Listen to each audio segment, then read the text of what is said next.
तो भाई अब बात की जा रही है यहां पे एनसीएम, ध्यान देंगे सारे बच्चे, सारे प्यारे बच्चे ध्यान देंगे। तो हम लोग बात करें कहां की, NCM in the country side, ठीक है, या आप ऐसे कह लो कि movement in the country side.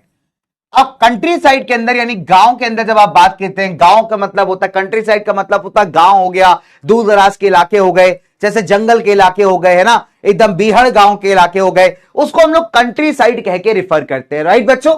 चलिए, so movement in the country side, सारे बच्चे देखेंगे जल्दी से यहां पे।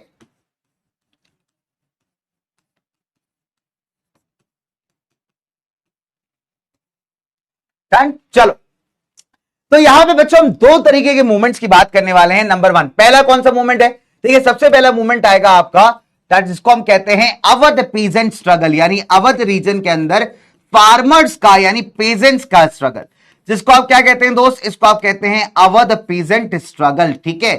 चलिए, और दूसरी अगर बात की जाए बच्चे तो दूसरा कहलाता है, दूसरा क्या कहलाता है हमारे यहां पे, दूसरा कहलाता है बेटा यहां पे आदिवासी मूवमेंट कह लीजिए या फिर आप ट्राइबल मूवमेंट कह लीजिए इन आंध्र प्रदेश, ठीक है। तो tribal movement in Andhra Pradesh, ठीक है, in Andhra Pradesh, that is in AP, done. चलो, तो अब हमने क्या देखा कि यहां पे दो तरीके के अलग अलग मूवमेंट्स हम लोग यहां पे डिस्कस करेंगे। पहली बात करेंगे हम लोग अवध पीजेंट स्ट्रगल की, ठीक है, और दूसरी हम लोग यहां पे बात करेंगे किसकी बेटा, हमारे गोदम हिल्स वाले एक बड़े जबरदस्त मूवमेंट की, जिसका नाम था the tribal movement led by Alluri Sitaram Raju, ठीक है। चले दोस्तों, तो आइए बात करते हैं फटाफट से किसकी, नंबर वन से पहले बात करेंगे अवध पीजेंट स्ट्रगल की, ठीक है। तो इसको हम लोग क्या कहते हैं, अवध पीजेंट स्ट्रगल कह लीजिए या फिर अवध के इलाकों में किसानों द्वारा किया गया जो आंदोलन था ये कह लीजिए, अवध पीजेंट स्ट्रगल, ठीक है। चलिए, स्ट्रगल मतलब किसी प्रकार का आंदोलन, किसी प्रकार का विद्रोह जो हमारे फार्मर्स यानी किसान यहां पे कर रहे हैं। अब बहुत सारे बच्चे कहते होंगे सर अवध क्या है ना, आपके मन में बहुत फेमस क्या कहते हैं ना क्वेश्चन आते हैं। तो एक बड़ा सुंदर गाना है, देखो बहुत सुंदर गाना है, बहुत सुंदर भजन है, मेरा बड़ा पर्सनल फेवरेट है। कौन सा बताऊं तुमको, कौन सा भजन है, सजा दो घर को गुलशन सा अवध में राम आए हैं, आपने सुना होगा, बहुत ही पॉपुलर है ना, बहुत ही पॉपुलर भजन है, अभी आजकल बड़ा पॉपुलर हो रहा था, ठीक। तो द पॉइंट इज कि अवध बेसिकली है क्या, अवध कौन सा इलाका, तो अवध बेसिकली बच्चे आज के जमाने का अगर आप देखेंगे तो उत्तर प्रदेश है ना, आगे अयोध्या, उसके आगे का बहुत सारा जो इलाका है बच्चे, that is basically called as Awadh का इलाका, ठीक है। तो अगर आप देखेंगे बच्चे तो अवध का जो ये रीजन है ना, पुराने जमाने की अगर हम बात करें तो बड़ा ही एग्रीकल्चरल जो है बच्चे रीजन हुआ करता था, बहुत ज्यादा एग्रीकल्चर इलाका था, जिसमें बहुत जबरदस्त एग्रीकल्चर होती थी, बहुत जबरदस्त आप कह सकते हो कि ना खेती बाड़ी की जाती थी। चलिए, अच्छा, अब अगर आप देखेंगे बेटा, हाँ, तो अयोध्या उसके आसपास का इलाका, उत्तर प्रदेश के आसपास का इलाका, तो इसको बेसिकली हम कहते हैं अवध का इलाका। अब अवध के इलाके में देखिए आप कई सारे ना, बहुत सारे यहां पे आप कह सकते हैं बच्चे लाइक प्रॉब्लम्स हैं। अब प्रॉब्लम्स क्या है कि ये जो आपका इलाका है ना बेटा, ये मतलब आपका जमींदारों से भरा हुआ है। जमींदार मतलब जो क्या करते थे, रेंट के ऊपर, रेंट यानी किराए के ऊपर जो है अपनी जमीनों को किसको देते थे, हमारे किसानों को, कि भैया आप खेती बाड़ी करिए, बदले में हमको एक रेंट दे दीजिए, किराया दे दीजिए, और अपना जो है जो भी फार्मिंग से आपका पैसा है उससे अपना घर बार चलाइए।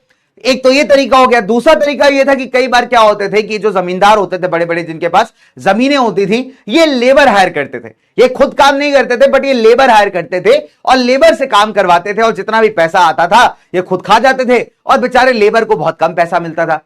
कई बार तो ऐसा भी होता था किसी गरीब किसान ने अगर इनसे कर्जा लिया हुआ है, लोन लिया हुआ है, तो लोन चुकाते चुकाते ही बच्चे उसकी जिंदगी निकल जाती थी और ये उसको टॉर्चर करते थे, मारते पीटते थे अगर वो पैसा नहीं दे पाता था, टैक्स नहीं दे पाता था, किराया नहीं दे पाता था। तो ऐसे बड़े बड़े जमींदारों को आप कई बार जमींदार भी कहते हैं और तालुकदार भी कहते हैं। तालुकदार मतलब समझ लीजिए कि बड़े से एरिया का आप कह सकते हैं, अथॉरिटी वाला बंदा हो गया या फिर मालिक हो गया उस इलाके का। तो जो जमींदार और तालुकदार है ना, इन्होंने बेचारे गरीब किसानों को यहां पे बहुत ज्यादा परेशान किया हुआ है, बहुत ज्यादा परेशान किया हुआ है, राइट। अब यहां पे जो आपका मूवमेंट है वो बहुत ही क्लियर बातों पर है। यहां का किसान क्या कह रहा है, यहां का किसान कह रहा है कि देखिए नंबर वन, पहली बार तो हमसे इतना ज्यादा किराया वसूलते हैं, दूसरी बात अगर हम किराया दे भी दें तब भी कोई सिक्योरिटी नहीं है इस बात की, तो हमको खेतों में काम करने दिया जाएगा। अब ये जमींदार इतना नालायक, अब देखो तुमको इसको ऐसे समझना, देखो तुमको थोड़ा दिखाता हूं, समझाता हूं मैं, ठीक। अब मान लीजिए फॉर एग्जांपल मैं एक बहुत गरीब किसान हूं, समझा, मैं बहुत बड़ा गरीब किसान हूं, थोड़ा सा मतलब जैसे किसान लोगों को तुम देखोगे तो किसान लोग क्या करते हैं भैया, किसान लोग अपना जो है गमछा डाल के जो है बढ़िया एकदम जो है एकदम बढ़िया गमछा डाल के जो काम वाम कर रहे होते हैं। तो मान लीजिए भैया बहुत गरीब किसान हूं, ठीक, बहुत गरीब किसान, हमारा नाम है बुड़बक किसान, ठीक। अब देखिए बुड़बक किसान क्या करेगा, जमींदार के पास जाएगा। देखो ध्यान सुनना, समझना इस चीज को कि मैं जमींदार के पास गया कि जमींदार साहब साहब थोड़ा किराया ले लीजिए, खेती बाड़ी कर लेने दीजिए, पेट पाल लेंगे, घर वालों को पाल लेंगे, ठीक है। तो मैं क्या ऐसा थोड़ा भीख मांग रहा हूं से जमींदार से, मालिक थोड़ा किराया ले लो, खेती बाड़ी कर लेने दो। अब मालिक इतने बदतमीज है, मालिक क्या करेंगे, देखो मालिक क्या करे, मालिक करे हाँ हाँ ठीक है किराया दे देना, कोई दिक्कत नहीं है, चलेगा चलेगा, हाँ भैया किराया लाओ लाओ, 5 महीने का किराया लाओ, जल्दी लाओ।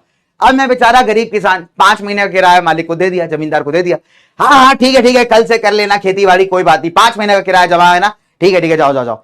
अच्छा भेज दिया भाई किसान को। अब अगले दिन बेचारा किसान आया, अब किसान ने जो था खेती बाड़ी करना स्टार्ट किया, बढ़िया एकदम खेत में पौधा उधा लगा रहा हूं मैं, हल चलाया जा रहा है ऐसे खतरनाक तरीके से, डन। अब बढ़िया एकदम जो है खेती बाड़ी कर ली मैंने। अब 1 महीना हो गया। अब 1 महीने में क्या हुआ, 1 डेढ़ 2 महीने में कि भैया थोड़ी सी फसल मेरी बढ़ने लगी।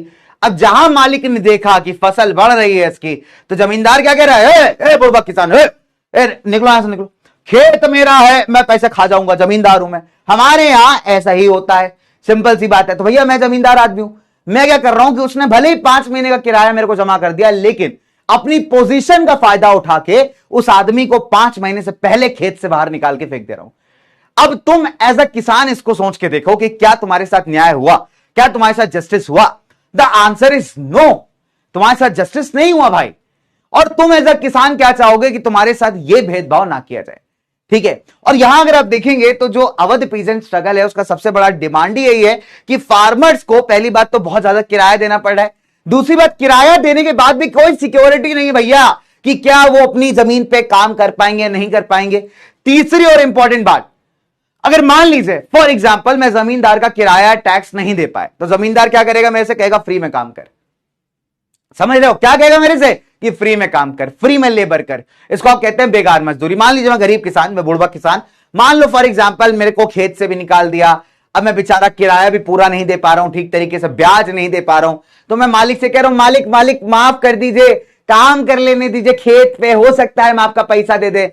मालिक एक नंबर का दुष्ट आदमी कहता रे बुड़बक किसान इधर आवा रे, इधर आवा, ए तुम सुनो हमारी बात ढंग से, किराया तुम दे नहीं पा रहे हो, ब्याज तुम दे नहीं पा रहे हो, चुपचाप से कल काम करने चले आना, 1 रुपया नहीं दूंगा, नहीं आया तो खाल खींच लूंगा तेरी।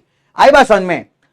तो यहां पे क्या कर रहा हूं मैं, टॉर्चर कर रहा हूं किसको, किसान को, ठीक, उससे बेकार मजदूरी करवा रहा हूं, उससे कह रहा हूं भैया बिना पैसे के तुमको यहां पे काम करना पड़ेगा। आई बात समझ में? तो ये 3 सबसे बड़ी प्रॉब्लम थी किसकी, अवध के किसानों की। आई बात समझ में? चलिए अब हमने क्या देखा, 3 किसान नंबर बनता है। पहली प्रॉब्लम क्या हमने देखी, पहली प्रॉब्लम है हाई किराया, दूसरी प्रॉब्लम है किराया देने के बाद भी बुड़बक किसान को निकाल दिया गया, तीसरी प्रॉब्लम है कि जब ये आदमी ब्याज वगैरह नहीं दे पाएगा तो इससे कहा जाएगा कि बेटा तुम फ्री में मजदूरी करो, बेकार मजदूरी करो। तो ये 3 सबसे बड़ी प्रॉब्लम्स हैं जो कि अवध के इलाके में बहुत ज्यादा प्रेवलेंट है, और इसी से जो आपका किसान समाज है वहां पे बहुत ज्यादा दुखी है, बहुत ज्यादा आप कह सकते हो बच्चे बहुत ज्यादा परेशान है, बहुत ट्रबल्ड है। तो उसकी कुछ डिमांड्स हैं। क्या डिमांड्स है दोस्तों, कि वो चाहता है कि नंबर 1 पहली बात तो जो टैक्सेस हैं इन सबको कम कर दिया जाए, किराया कम कर दिया जाए, दूसरी बात बेकार मजदूरी को खत्म कर दिया जाए, और तीसरी बात जो मालिक जैसे जमींदार जैसे दुष्ट लोग हैं इनका सामाजिक रूप से बहिष्कार किया जाए, जिसको आप कहते हो सोशल बॉयकॉट करना। यानी जो बेसिक सुविधाएं इतने टाइम से मजे लेकर के एंजॉय कर रहे थे समाज की, वो भी इनके लिए बंद कर दी जाए। तो ये सिंपली समअप करता है आपके अवध पीजेंट स्ट्रगल को। आई बात समझ में? चल इसको थोड़ा सा लिखेंगे पॉइंट बाय पॉइंट, तो आप बच्चों को और क्लियर होता जाएगा। तो देखो अभी तक मैंने तुमको कहानी समझाई है कि देखो इस तरीके की कहानी थी, इस तरीके की चीजें थी। अब थोड़ा सा हम लोग इसको पेन डाउन करेंगे, पॉइंट बाय पॉइंट लिखना स्टार्ट करेंगे। आई बात समझ दोस्तों? चलिए जी, समझ रहे हो बेटा, बुड़बक किसान के साथ अन्याय हो रहा है बेटा, बहुत ज्यादा अन्याय हो रहा है। डॉगेश किसान होता तो अब तक तो भैया लड़ाई झगड़ा करके बैठ गया होता। डॉगेश अपने आप में खलीफा टाइप का आदमी, जानते ही हो तुम। चलिए फिलहाल हम लोग बात करते हैं अवध पीजेंट स्ट्रगल की। लेट्स टॉक अबाउट दिस, ठीक है? चलिए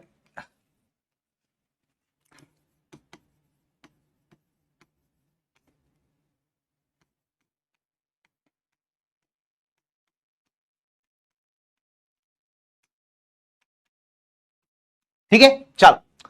तो नंबर 1 सबसे पहले, अच्छा एक चीज और है, ये हमने ऑलरेडी हेडिंग लिख दिया यार, मैं क्या ही कर रहा हूं। ठीक है, कोई नहीं, हेडिंग हमने लिख दी यहाँ पे, तो डायरेक्ट पॉइंट्स लिखना स्टार्ट करते हैं। ठीक है, direct let's write down the points. चलो, तो पॉइंट नंबर 1 क्या कहता है? पॉइंट नंबर 1 लिख लेंगे सबसे पहले यहां पे। पॉइंट नंबर 1 कि मूवमेंट वाज अगेंस्ट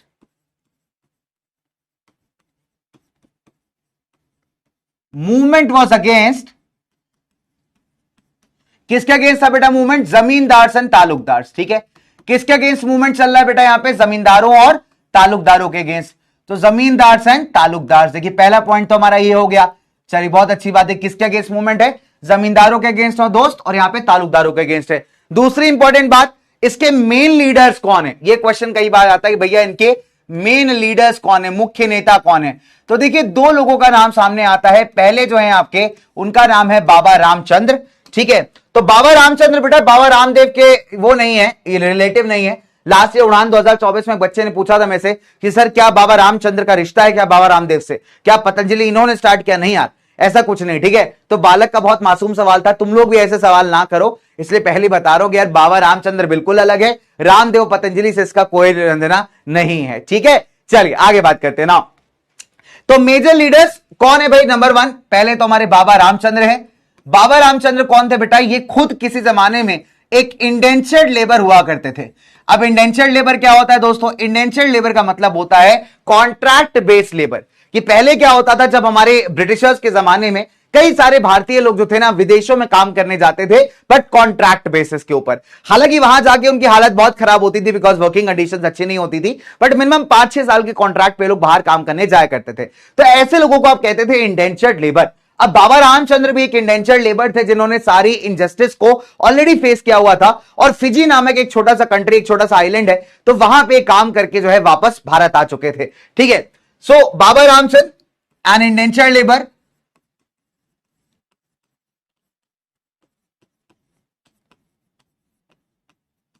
ठीक है, an indentured labour who return from Fiji. कहां से वापस आए थे बेटा? फिजी से। फिजी का आइलैंड टाइप का कंट्री है ना, आप ऐसा समझ लीजिए आइलैंड है basically. Who return from Fiji. तो बहुत सारे इंडियंस आपको आज भी फिजी के अंदर मिल जाएंगे, बिकॉज ब्रिटिशर्स के जमाने में लोग काम करने गए थे।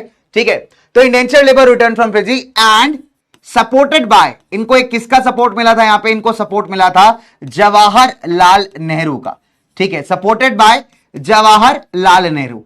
तो जवाहरलाल नेहरू एक ऐसे लीडर थे, मुख्य नेता आप कह सकते हैं कांग्रेस के, जिन्होंने यहां पे बाबा रामचंद्र जी के इस स्ट्रगल को, किसके अगेंस्ट स्ट्रगल? तालुकदार जमींदारों के अगेंस्ट जो स्ट्रगल था, इसको यहां पे सपोर्ट किया था। ठीक है, चलिए तो फटाफट से पॉइंट नंबर 2 लिख लेते हैं भाई। तो हमारा पॉइंट नंबर 2 हो गया। चलिए अब पॉइंट नंबर 3 की बात की जाए फटाफट से। Let's talk about point number 3। ठीक है, तो पॉइंट नंबर 3 यहां पे क्या कहता है दोस्त? पॉइंट नंबर 3 कहता है कि जो यहां पे मूवमेंट था, ठीक है, बहुत सिंपल सी बात है, वो कुछ प्रॉब्लम्स की वजह से था। बिकॉज हमने अभी जस्ट प्रॉब्लम्स डिस्कस किए कि फार्मर की 3 मुख्य बातें थी, कि फार्मर के 3 बड़े प्रॉब्लम्स थे। क्या बड़े प्रॉब्लम्स थे? नंबर 1 बहुत ज्यादा हाई रेंट यानी हाई किराया होना जमीन का। दूसरी बात है किराया देने के बाद भी कोई श्योरिटी नहीं होना, बिकॉज कभी भी उनको निकाल के बाहर फेंका जा सकता था। और तीसरी बात है कि अगर आप अपना टैक्स वैक्स नहीं दे पाते थे तो आपसे बेकार मजदूरी यानी फ्री का लेबर करवाया जाता था। ठीक है, तो चलिए लिख लेते हैं फार्मर की प्रॉब्लम्स को। चलो, तो फार्मर्स प्रॉब्लम्स,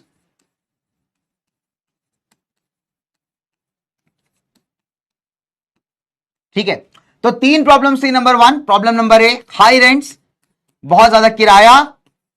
किसका किराया मेरे दोस्त? जमीन का किराया। ठीक है, दूसरी प्रॉब्लम क्या थी? अभी मैं आपको बोल दूंगा तो रेडी रहना।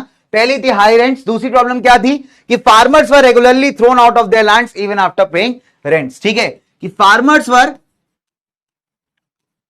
Regularly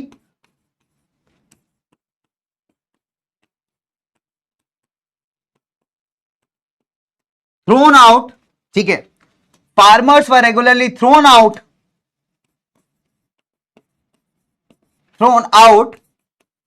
of their lands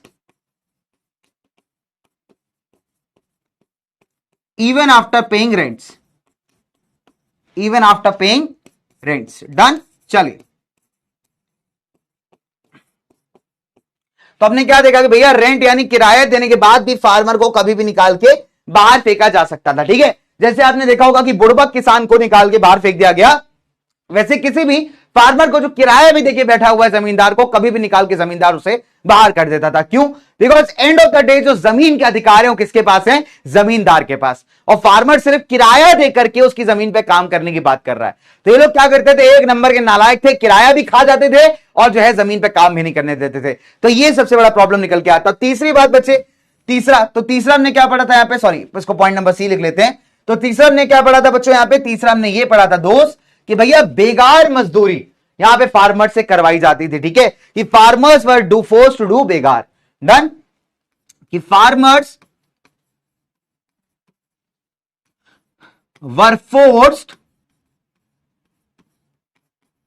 to do begar. बेगार का मतलब होता है बेटा फ्री फंड की मजदूरी। ठीक है, बेगार का मतलब क्या होता है? बेगार का मतलब होता है फ्री लेबर।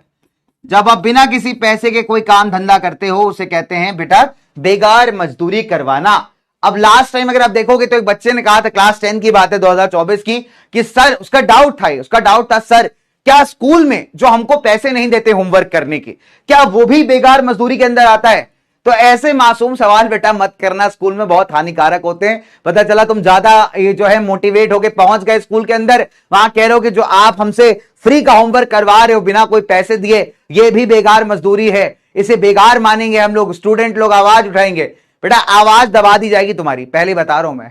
ठीक है, पेरेंट्स भी इसमें सपोर्ट करेंगे टीचर का, और टीचर तो करेगी है कि बालक वहां जाके बता रहे हैं अरे मैम आप कैसे होमवर्क दे सकते हो, बेगार मजदूरी है, पैसे मिलने चाहिए हमको होमवर्क करने के, मेहनत कर रहे हैं हम लोग, लेबर कर रहे हैं, एफर्ट कर रहे हैं, बहुत पिटाई लगेगी स्कूल में, ऐसे काम मत करना। ठीक है, आई बात समझ में? चलो, तो हमने क्या देखा कि फार्मर की प्रॉब्लम्स क्या कहती हैं भैया? कि नंबर 1 हाई किराया, दूसरी बात फार्मर्स को जो है जबरदस्ती किराया देने के बाद भगा दिया जा रहा है, और बच्चों इसके अलावा फार्मर्स को फोर्स किया जा रहा है जबरदस्ती यहां पे बेगार करने के लिए।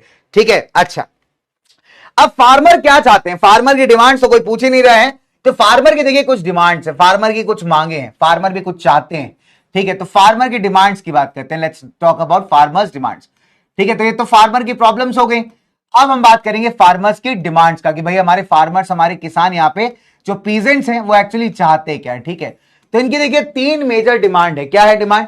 नंबर 1 पहली डिमांड है बेगार मजदूरी बंद करिए, दूसरी डिमांड है कि टैक्सेस को यहां पे रिड्यूस करिए। ठीक है, नंबर 1 पहली डिमांड है अबोलिशन ऑफ बेगार। ठीक, कि भैया सिंपल सी बात है, बेगार मजदूरी को बंद करो, बंद करो। ठीक है, तो बेगार मजदूरी को क्या कर दीजिए? बंद कर दीजिए।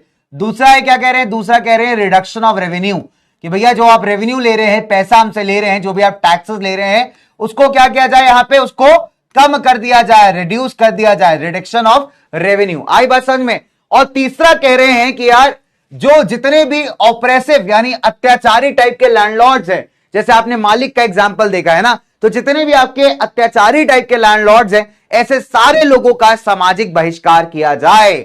आई बात समझ में? That is social boycott of oppressive landlords, social boycott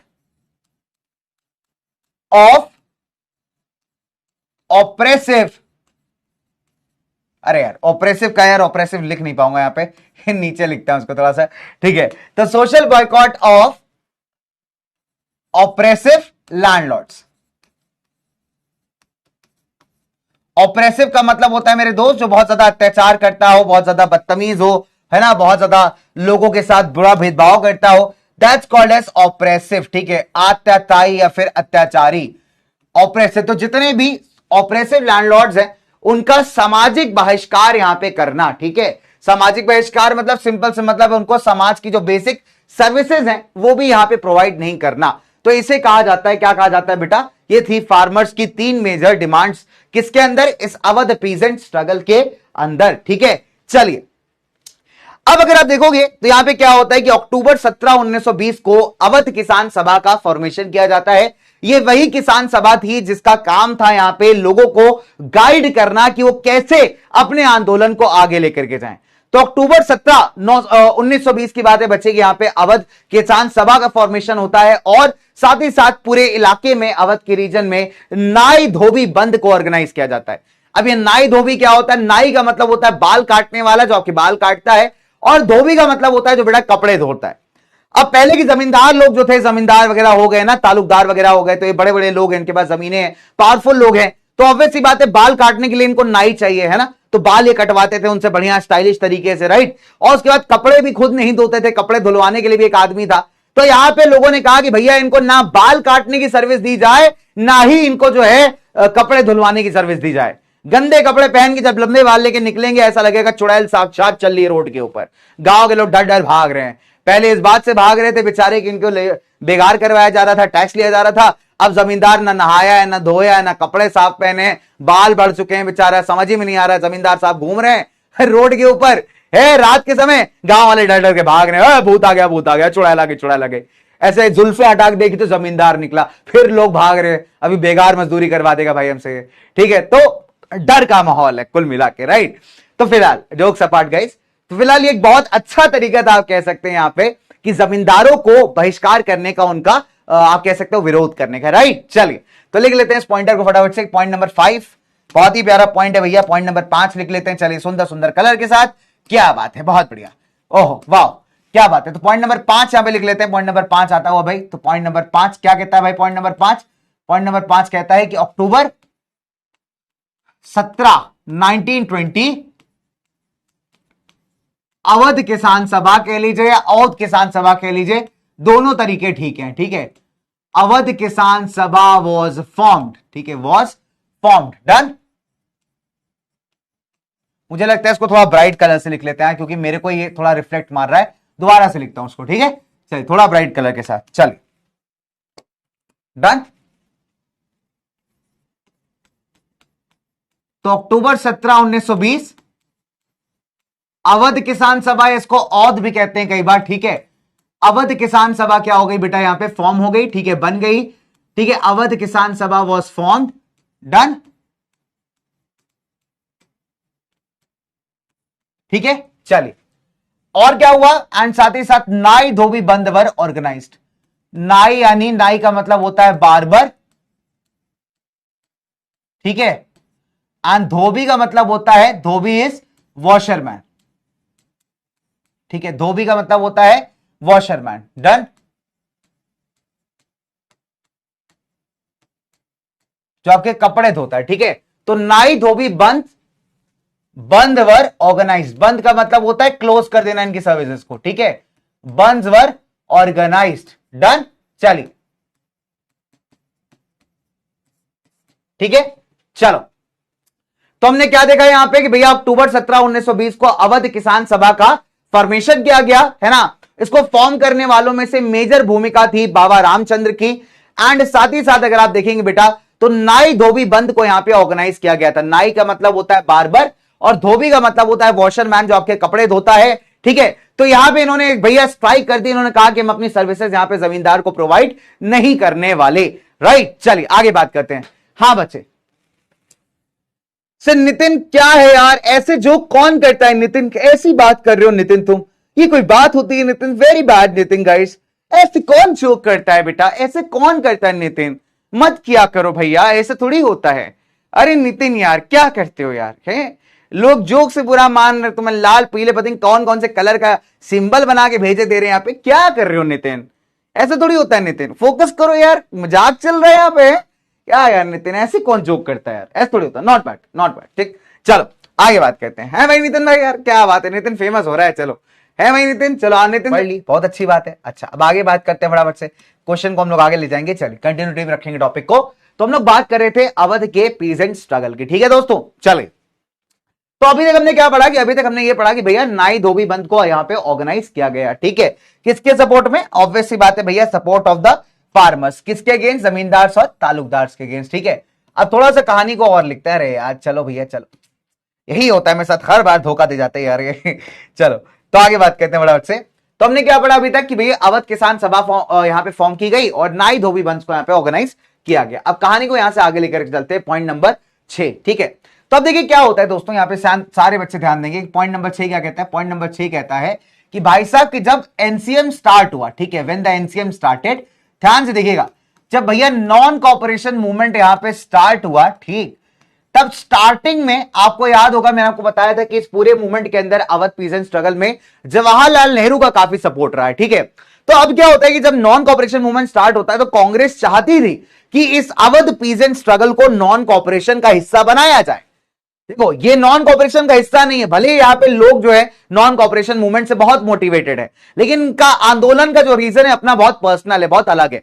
ठीक है, तो ऐसा नहीं कि देश की आजादी के लिए आंदोलन कर रहे हैं, नहीं, वो अपने हक के लिए लड़ रहे हैं। अब जब ये कांग्रेस के लीडर भी इनको सपोर्ट कर रहे थे स्टार्टिंग में, जैसे फॉर एग्जांपल जवाहरलाल नेहरू है ना, ये अवध किसान सभा का भी एक इंपॉर्टेंट हिस्सा थे। ठीक है, इसके अलावा इन्होंने इस मूवमेंट को बहुत क्लोजली देखा था। तो जब ये नॉन कॉपरेशन की बात आई, जब ये नॉन कॉपरेशन स्टार्ट करने की बात आई, तब अगर आप देखेंगे बेटा कि ये जो मूवमेंट जो पहले ही से चल रहा था अवध में, इसको सोचा गया कि नॉन कॉपरेशन का हिस्सा बना लिया जाए। लेकिन Gandhi ji and violence never go hand in hand. जहां गांधी जी और कांग्रेस ने देखा कि भैया यहां पे क्या हो रही है, वायलेंस हो रही, क्या हो रही है दोस्तों, वायलेंस हो रही, हिंसा हो रही है, तो भैया गांधी जी और कांग्रेस ने कहा कि अच्छा चलता हूं, दुआ में याद रखना। हाँ नहीं, मैं कहा बोला, ठीक है। तो आपको बताइए कि यार सिंपल सी बात है कि जहां जो है वायलेंस का नाम आता है, वहीं गांधी और जो कांग्रेस है वो एक ही गाना गाता है कि अच्छा चलता हूं, किसी और आंदोलन में याद रखना, जब बात हो अहिंसा की तब मुझे कॉल करना। ठीक है, सिंपल सी बात है, हिंसावादी होगे तो साथ नहीं आऊंगा, धोती पहन के टाइट में अहिंसा करने जाऊंगा, बात खत्म। ठीक, अब अगर आप देखोगे तो गांधी जी तब आपको सपोर्ट करते, ठीक है, आपको तब सपोर्ट करते भाई, आप कह सकते हैं कि भाई जब आपका आंदोलन जो है नॉन वायलेंट होता। लेकिन सिंस यहां पे आपका आंदोलन वायलेंट हो गया, तो ऑब्वियस ही बात है भैया गांधी और कांग्रेस का सपोर्ट भी यहां पे पीछे चला गया। आई बात समझ में? चलिए, तो हमने क्या देखा कि भाई जब एनसीए में नॉन कॉपरेशन मूवमेंट यहां पे स्टार्ट हुआ, तो Congress it wanted to merge the Awadh movement into non cooperation. ठीक है, कांग्रेस वांटेड टू मर्ज, चले, तो कांग्रेस क्या करना चाहती है, Congress it wanted to merge the Awadh peasant struggle but it turn violent. ठीक है, मर्ज मर्ज मतलब होता है मिलाना। ठीक है, अवध पीजेंट स्ट्रगल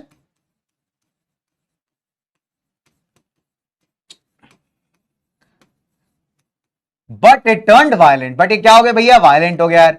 अब वायलेंट हो गया तो ऑब्वियस सी बात है, गांधी जी ने कहा, कांग्रेस ने कहा कि भैया हम तो इसको सपोर्ट करने वाले नहीं है। ठीक है, चलिए जी आगे बात करते हैं। तो क्या भैया पॉइंट नंबर 6। अब बात करते हैं पॉइंट नंबर 7 की। तो पॉइंट नंबर 7 क्या कहता है यहां पे, देखिए क्या हुआ अभी कि जो हाउसेस थे किसके, जमींदारों के, तालुकदारों के, उनको यहां पे जो है लोग तोड़ने फोड़ने लगे। बिकॉज जमींदार तालुकदार से तो सारी प्रॉब्लम थी, तो यहां पे लोगों ने क्या किया भैया, जो घर थे किसके, जमींदारों के, तालुकदारों के, उसको तोड़ना फोड़ना स्टार्ट कर दिया। बाजार लूटने स्टार्ट कर दिए, जितना भी जमा कर रखा था अनाज वगैरह जमींदारों ने अपने गोदामों में, अपने गोडाउंस में, वो सब लोगों ने लूट पाट मचानी शुरू कर दी। ठीक है, और मजे की बात क्या है यार कि गांधी जी को देखो इन सबसे कोई वो नहीं है कि ऐसा कुछ होना चाहिए, लेकिन जो लोकल नेता हैं वो गांधी के नाम पे सारा बिल फाड़ रहे हैं, कह रहे गांधी जी ने कहा है लूटो, गांधी कह रहे मैंने कब कहा यार।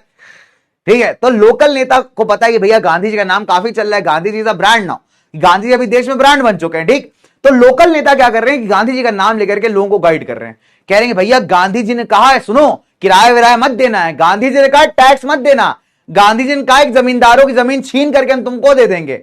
गांधी जी कह रहे हैं मैंने कब कहा यार, ये है मतलब मैंने कह भी दिया, मुझे नहीं पता चला, यार हालांकि चल रहा है यार तुम लोग का। तो ये एक अगर आप देखोगे बड़ा इंटरेस्टिंग फैक्टर आता है इस पूरे स्ट्रगल के अंदर। ठीक है, चलिए पॉइंट लिखेंगे फटाफट से कि हाउसेज ऑफ जमींदार्स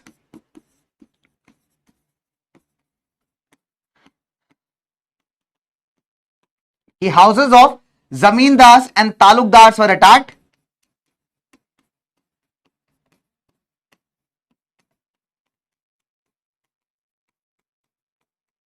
ठीक है, एंड इसके अलावा क्या हुआ बच्चे, इसके अलावा जो थे बाजार्स उनको यहां पे लूटा गया। ठीक है, प्लस बाजार्स लूटेड, लूटेड मतलब लूट पाट मचा देना, बाजारों को लूट लेना, मार्केट्स को लूट लेना। ठीक है, तो जो हमारे बाजार थे इनको इन लोगों क्या किया, लोगों ने भैया यहां पे लूटना स्टार्ट कर दिया।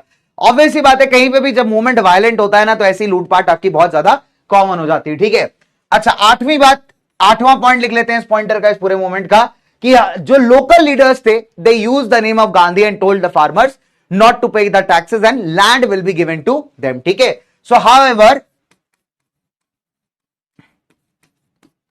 the local rulers, ठीक है, the local rulers, ध्यान से लिख लीजिए दोस्तों इसको, use the name of Gandhi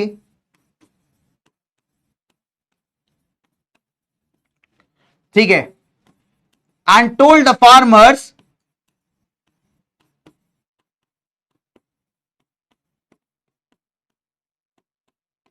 and told the farmers, अरे यार क्या बोला चलो, एंड टोल्ड द फार्मर्स, क्या बोला फार्मर्स को? नंबर वन, पहली बात option point number A, that is not to pay the taxes,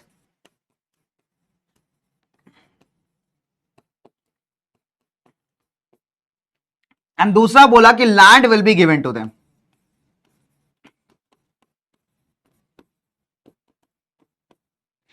ठीक है, land will be given to them, कि भैया आप लोगों को जो है अपनी अपनी खुद की जमीनें दे दी जाएंगी। डन।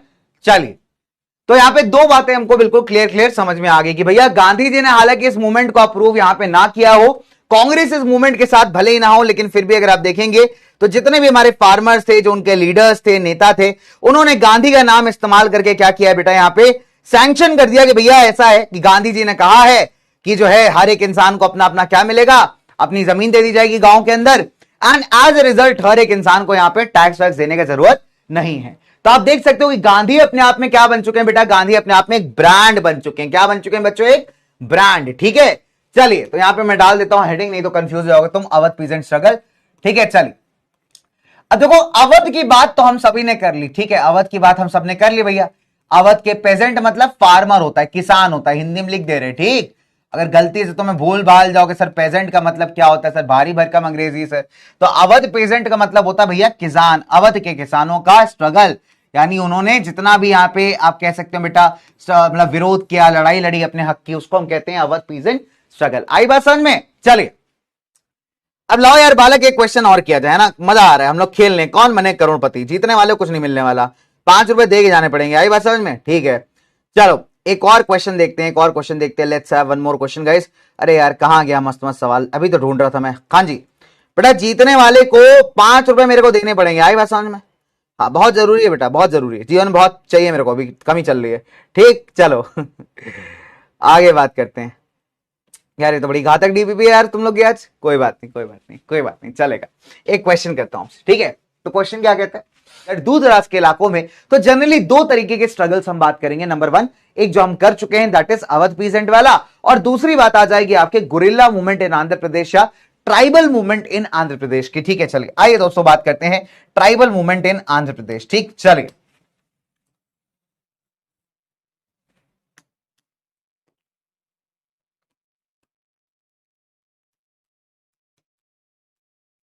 ठीक है, तो इसको हम क्या कहते हैं बच्चे, इसको हम कहते हैं ट्राइबल मूवमेंट इन आंध्र प्रदेश, या कई बार इसको गुरिल्ला मूवमेंट का नाम भी दिया जाता है।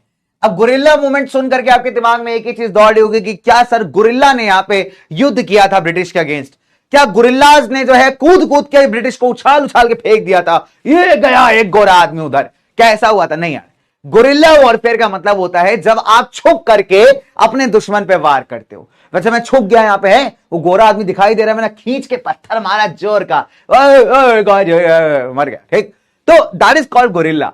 तो मतलब आप क्या कर रहे हैं, छुप छुपा करके एकदम सीक्रेट तरीके से अपने दुश्मन पे वार कर रहे हो, अटैक कर रहे हो, उसको कहते हैं गुरिल्ला वॉरफेयर। भैया मतलब सैल्यूट करना पड़ेगा गुदम हिल्स के लोगों को, आंध्र प्रदेश वालों को भैया, कि क्या गजब ब्रिटिशर की एस्तेसी की थी इन्होंने। मतलब एक टाइम ऐसा था कि मान लीजिए ब्रिटिशर्स की हालत खराब करके रख दी थी हमारे प्रिय भाइयों ने फ्रॉम आंध्र प्रदेश। ठीक है, हमारे भाई बहन सब ने, राइट? क्या जबरदस्त लड़े थे भाई, सैल्यूट है यार, है ना? चलिए आगे बात करते हैं फटाफट से कि मूवमेंट कहां स्टार्ट हुआ। नंबर वन,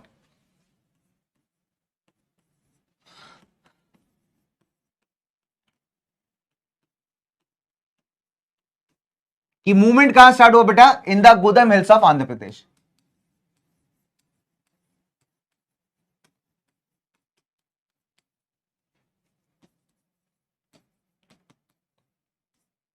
ठीक है, कि मूवमेंट स्टार्ट होता है आपका गुदम हिल्स ऑफ आंध्र प्रदेश के अंदर।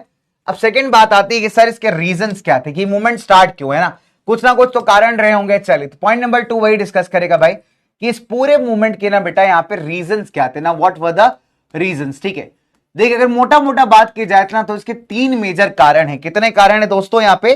3 मेजर कारण, 3 इंपॉर्टेंट कारण। ठीक है, चलो एक एक करके सारे कारणों को यहां पे डिस्कस करेंगे। ठीक है, चलो ठीक, शॉर्ट, चल। तो कारण नंबर 1, देखिए कारण नंबर 1 क्या है, यहां पे सारे बच्चे ध्यान देंगे बोर्ड्स के ऊपर। ठीक है, थोड़ी देर हम लोग और करेंगे पढ़ाई, उसके बाद करेंगे टाटा बाय बाय। ठीक, चलिए, तो सबसे बड़ा अगर हम देखिए, सबसे बड़ा जो कारण था वो थे बेटा आपके फॉरेस्ट लॉज, यानी जंगल के कानून। ठीक है, यानी जंगल के जो कानून थे ना बड़े ही ज्यादा डिस्क्रिमिनेटरी थे। क्यों? क्योंकि अगर आप देखेंगे जो हमारे आदिवासी लोग होते हैं उनका ज्यादातर जो जीवन है वो किस पे डिपेंडेंट होता है बेटा? वो डिपेंडेंट होता है आपके जंगलों के ऊपर और जंगल से मिलने वाले फॉरेस्ट प्रोडक्ट्स के ऊपर। अब यहां पे क्या हो रहा है कि जो फॉरेस्ट के लॉज आए उन्होंने क्या किया, जो बेचारे हमारे आदिवासी थे उनके ना ट्रेडिशनल जो अधिकार थे, इन्होंने सदियों से जो उनके परिवारों के पास जो अधिकार चले आ रहे थे उसको यहां पे ट्राइबल लोगों से, आदिवासी लोगों से छीन लिया। ठीक है, तो टुक अवे लिख लेते हैं इसको फटाफट से कि took away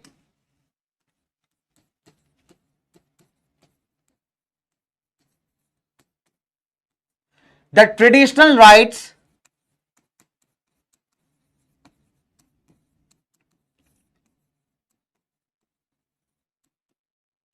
the traditional rights of the tribal people, right.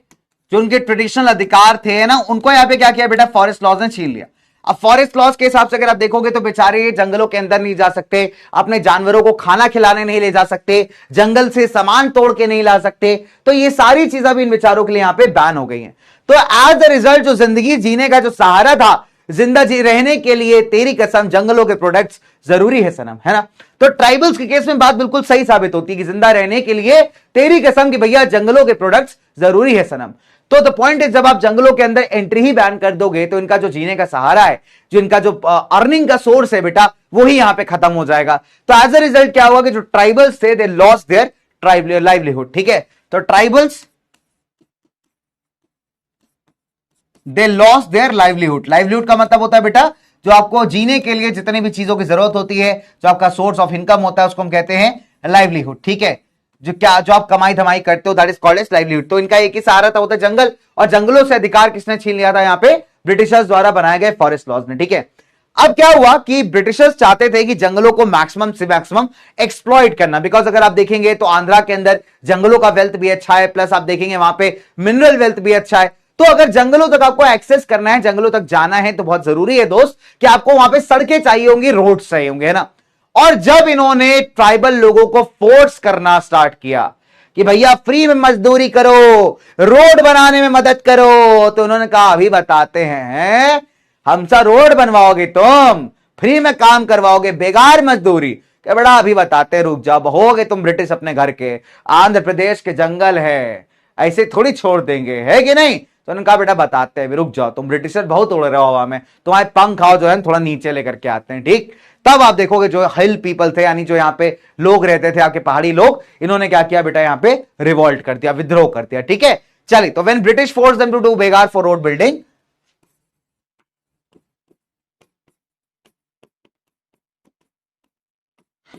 when British forced them to do begar, बेगार मतलब वही free labour for road building,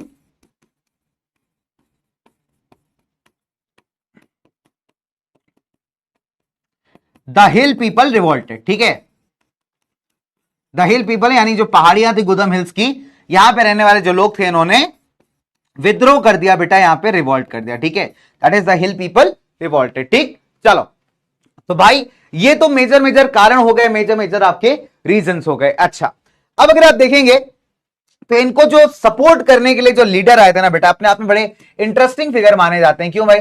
तो जो इनके लीडर थे, जो इनके नेता थे, इनका नाम था अल्लूरी सीताराम राजू।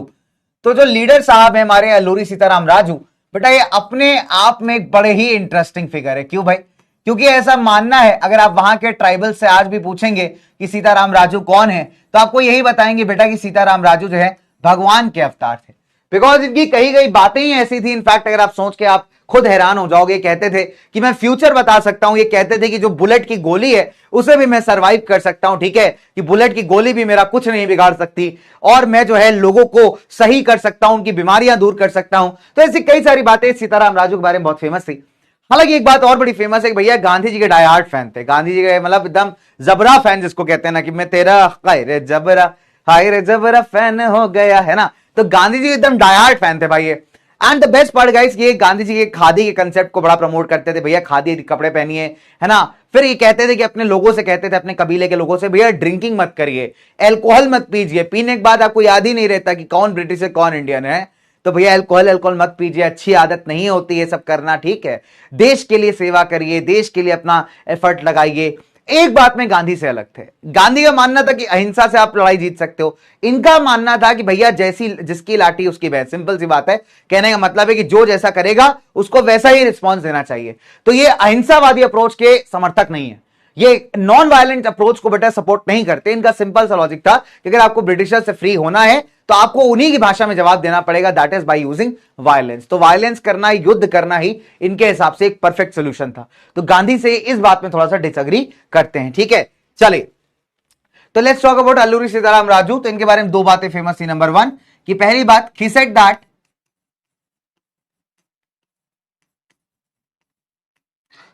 कि he had special powers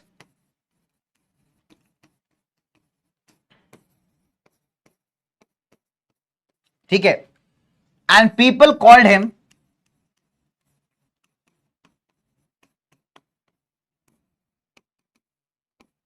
incarnation. Incarnation का मतलब होता है भगवान का अवतार, ठीक है, इनकारनेशन ऑफ गॉड। इनकारनेशन का मतलब होता है बेटा अवतार, कि भगवान का रूप, ठीक है, कि भैया ये क्या है, भगवान जी के रूप है, भगवान जी के अवतार हैं, और भगवान ने अवतार लिया है अल्लूरी सीताराम राजू के फॉर्म में। कहां पे, हमारी धरती के ऊपर, ठीक है। आई बात समझ में बच्चों? चलिए, तो अल्लूरी सीताराम राजू के बारे में कुछ चीजें यहां पे जान लेते हैं ना, उसके बाद कुछ स्वराज की बातें करेंगे, उसके बाद क्लास को हम लोग यहां पे वाइंड अप कर लेंगे, ठीक है। चलिए, तो भाई ये तो अगर हम बात करें क्या था भाई, ट्राइबल मूवमेंट ऑफ आंध्र प्रदेश, तो हमने क्या देखा कि रीजंस बहुत क्लियर है कि फॉरेस्ट लॉस के चलते क्या हो रहा है कि बेचारे हमारे ट्राइबल्स का जितना भी जीने का सहारा है, जो उनका सोर्स ऑफ लाइवलीहुड है, वो यहां पे खत्म हो चुकी है, ठीक है। मूवमेंट कहां स्टार्ट हुआ था, गुदम हिल्स ऑफ आंध्र प्रदेश के अंदर। तीसरी बात हमने क्या देखा कि इनके लीडर का नाम क्या था, अल्लूरी सीताराम राजू। ये कहते थे कि इनके पास बहुत ज्यादा स्पेशल पावर्स है, और साथ ही साथ लोग इनको भगवान का अवतार मानते थे। चलिए, तो आइए बात करते हैं थोड़ी सी हम लोग किसके बारे में बच्चे, हमारे अल्लूरी सीताराम राजू जी के बारे में। चले, तो let's talk about Alluri Sitaram Raju. बड़े ही इंटरेस्टिंग फिगर, बड़े ही जबरदस्त फिगर, अल्लूरी सीताराम राजू।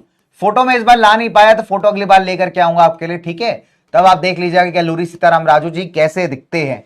इनके कई सारे फोटोग्राफ्स आपको मिल जाएंगे यार, ऑब्वियसली बात है, इंटरनेट के ऊपर भी, बट ज्यादातर पेंटिंग वाले जो है फोटोग्राफ ज्यादा है, ठीक है। तो अल्लूरी सीताराम राजू, चलिए, तो लेट्स टॉक अबाउट देम, फिर कुछ पोल्स करेंगे, उसके बाद क्लास को यहां पे वाइंड अप करेंगे, ठीक है।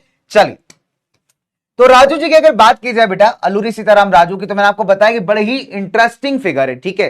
तो इन्होंने क्या कहा कि एक करेक्ट एस्ट्रोलॉजिकल प्रेडिक्शंस कर सकते हैं, बीमार लोगों को हील कर सकते हैं, and even bullet shot survive कर सकते हैं, ठीक है। तो he said that he could make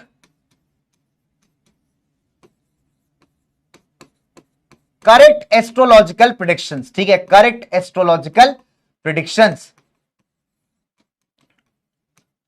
कि भाई ये करेक्ट एस्ट्रोलॉजिकल प्रेडिक्शंस कर सकते हैं। प्रेडिक्शंस मतलब जब आप पहले से पता लगा लेते हो कि यार क्या होने वाला है, ठीक है, दैट इज कॉल्ड प्रेडिक्शंस, ठीक। हील पीपल, हील मतलब लोगों को सही कर देना, हील पीपल, ठीक है, मतलब हील का मतलब होता है जब आप लोगों को ठीक कर देते हो, उनकी प्रॉब्लम सॉल्व कर देते हो, बीमारी वगैरह सॉल्व कर देते हो, heal people, and even survive the bullet shots, है ना। बुलेट शॉट्स मतलब जो गन की गोली है, बंदूक की गोली है, उससे भी आप नहीं मर रहे हो, फुल ऑन बेटा रजनीकांत मोड ऑन है, ठीक है।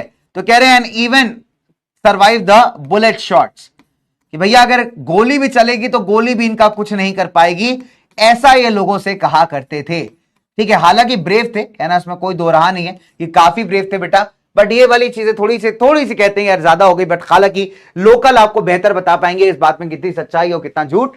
चलिए, दूसरी बात कि वो ह्यूज फैन ऑफ गांधी, ठीक है। दूसरी इंपॉर्टेंट बात है कि ये बेटा गांधी जी के बहुत तगड़े फैन थे, जबरा फैन थे, ठीक है, कि he was a huge fan of Gandhi,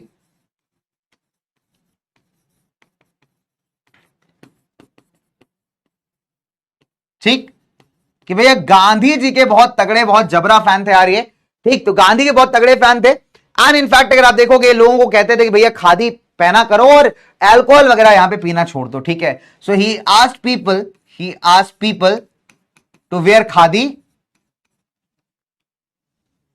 okay.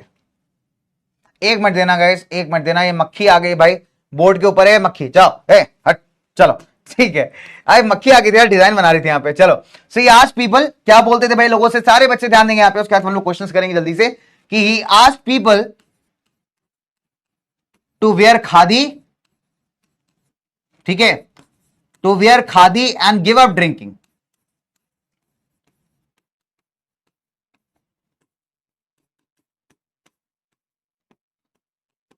And give up drinking के भैया ड्रिंकिंग जो है अल्कोहल वगैरह यहां पे पीना बिल्कुल बंद कर दीजिए और क्या करिए यार यहां पे फटाफट से जो है खादी वादी पहनना स्टार्ट कर दीजिए ठीक।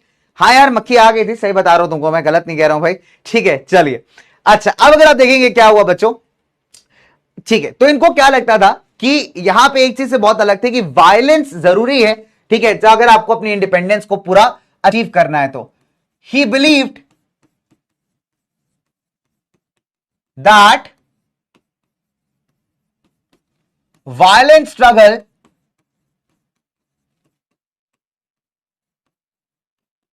is important to achieve independence। तो बस गांधी से एक बात में बहुत अलग थे वो यही थे बेटा कि गांधी कहते थे भैया नॉन वायलेंस करो ये कहते थे कि भैया जब तक वायलेंस नहीं होगा तब तक आप अपनी इंडिपेंडेंस के स्ट्रगल को जीत नहीं सकते। आई बात समझ में चलिए तो चौथी बात कर लेते हैं चौथी बात कर ली हमने चलिए पांचवी बात भी कर ही लेते हैं यार इतनी बातें कर लिए तो हैं बुरा मान जाएंगे नहीं तो सीताराम राजू जी चलिए कोई बात नहीं बेटा पांचवी बात कर लेते हैं ठीक है। तो पांचवी बात क्या कहती है यहां पे देखिए सारे बच्चे ध्यान से सुनेंगे तो पांचवी बात ये कहती है कि भैया जब मूवमेंट स्टार्ट हुआ तो जो गुदम रेबल्स थे उन्होंने पुलिस स्टेशन को अटैक किया कई सारे ब्रिटिश ऑफिशियल्स को मारने का ट्राई किया।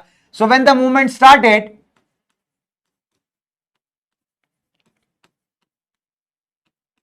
अरे यार पीडब्ल्यू तक पहुंच गया भैया नहीं नहीं नहीं नहीं नहीं नहीं इसको नीचे करना पड़ेगा वेरी बैड ठीक है चलो। तो व्हेन द मूवमेंट स्टार्टेड ध्यान देना कि भैया जब मूवमेंट स्टार्ट हुआ व्हेन द मूवमेंट स्टार्टेड तो जो गुदम रेबल्स थे रेबल्स मतलब विद्रोही ठीक है। सो गुदम रेबल्स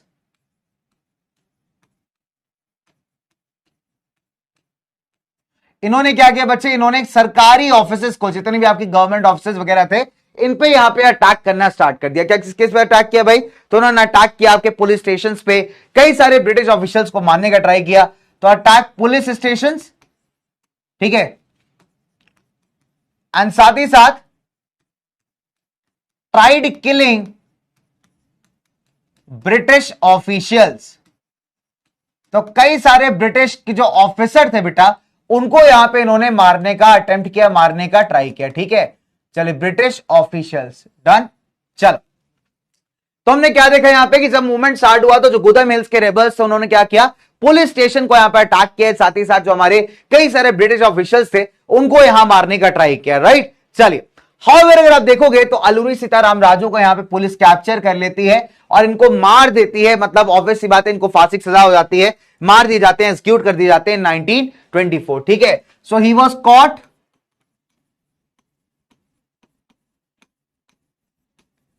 एंड एग्जीक्यूटेड एग्जीक्यूटेड मतलब किल्ड ठीक है यानी किल्ड इन 1924 कब हुआ भाई ये 1924 डन चलिए। तो हमने यहां मोटा मोटा क्या बात करी भाई हमने यहां पे 6 पॉइंटर्स पढ़े यार अल्लूरी सीताराम राजू के बारे में। नंबर 1 पहला पॉइंट क्या कहता है पहला पॉइंट कहता है कि सेड दैट कि करेक्ट एस्ट्रोलॉजिकल प्रेडिक्शंस कर सकते थे है ना साथ ही साथ ये लोगों को ठीक कर सकते थे इवन बुलेट की गोलियां भी इनको छू के निकल जाती थी तो कुछ नहीं होता था। फुल ऑन रजनीकांत वाले वाइब्स हैं guys. He was a huge fan of Gandhi Gandhi के जबरा फैन थे कहते आए है गांधी जी क्या गजब के नेता हो यार आप ठीक। अच्छा अब अगर आप देखोगे तो उन्होंने ये भी कहा लोगों से भैया आप खादी पहनिए आप ड्रिंकिंग मत करिए अल्कोहल मत पीजिए। लेकिन एक चीज में गांधी जी से बहुत अलग थे वो ये था कि भाई गांधी कहते कि नॉन वायलेंस से सब कुछ होगा। इनका मानना था कि अगर आपको इंडिपेंडेंस अचीव करनी है तो वायलेंट स्ट्रगल तो देखिए करना पड़ेगा ठीक है। तो जब मूवमेंट की शुरुआत हुई तो गुदम रेबल्स ने क्या किया जो गुदम हिल्स के रेबल्स थे जो आदिवासी लोग थे इन्होंने पुलिस स्टेशन पर अटैक करना स्टार्ट कर दिया। कई सारे जो गोरे गोरे ब्रिटिश ऑफिशियल्स थे इनको जान से मारने का ट्राई किया।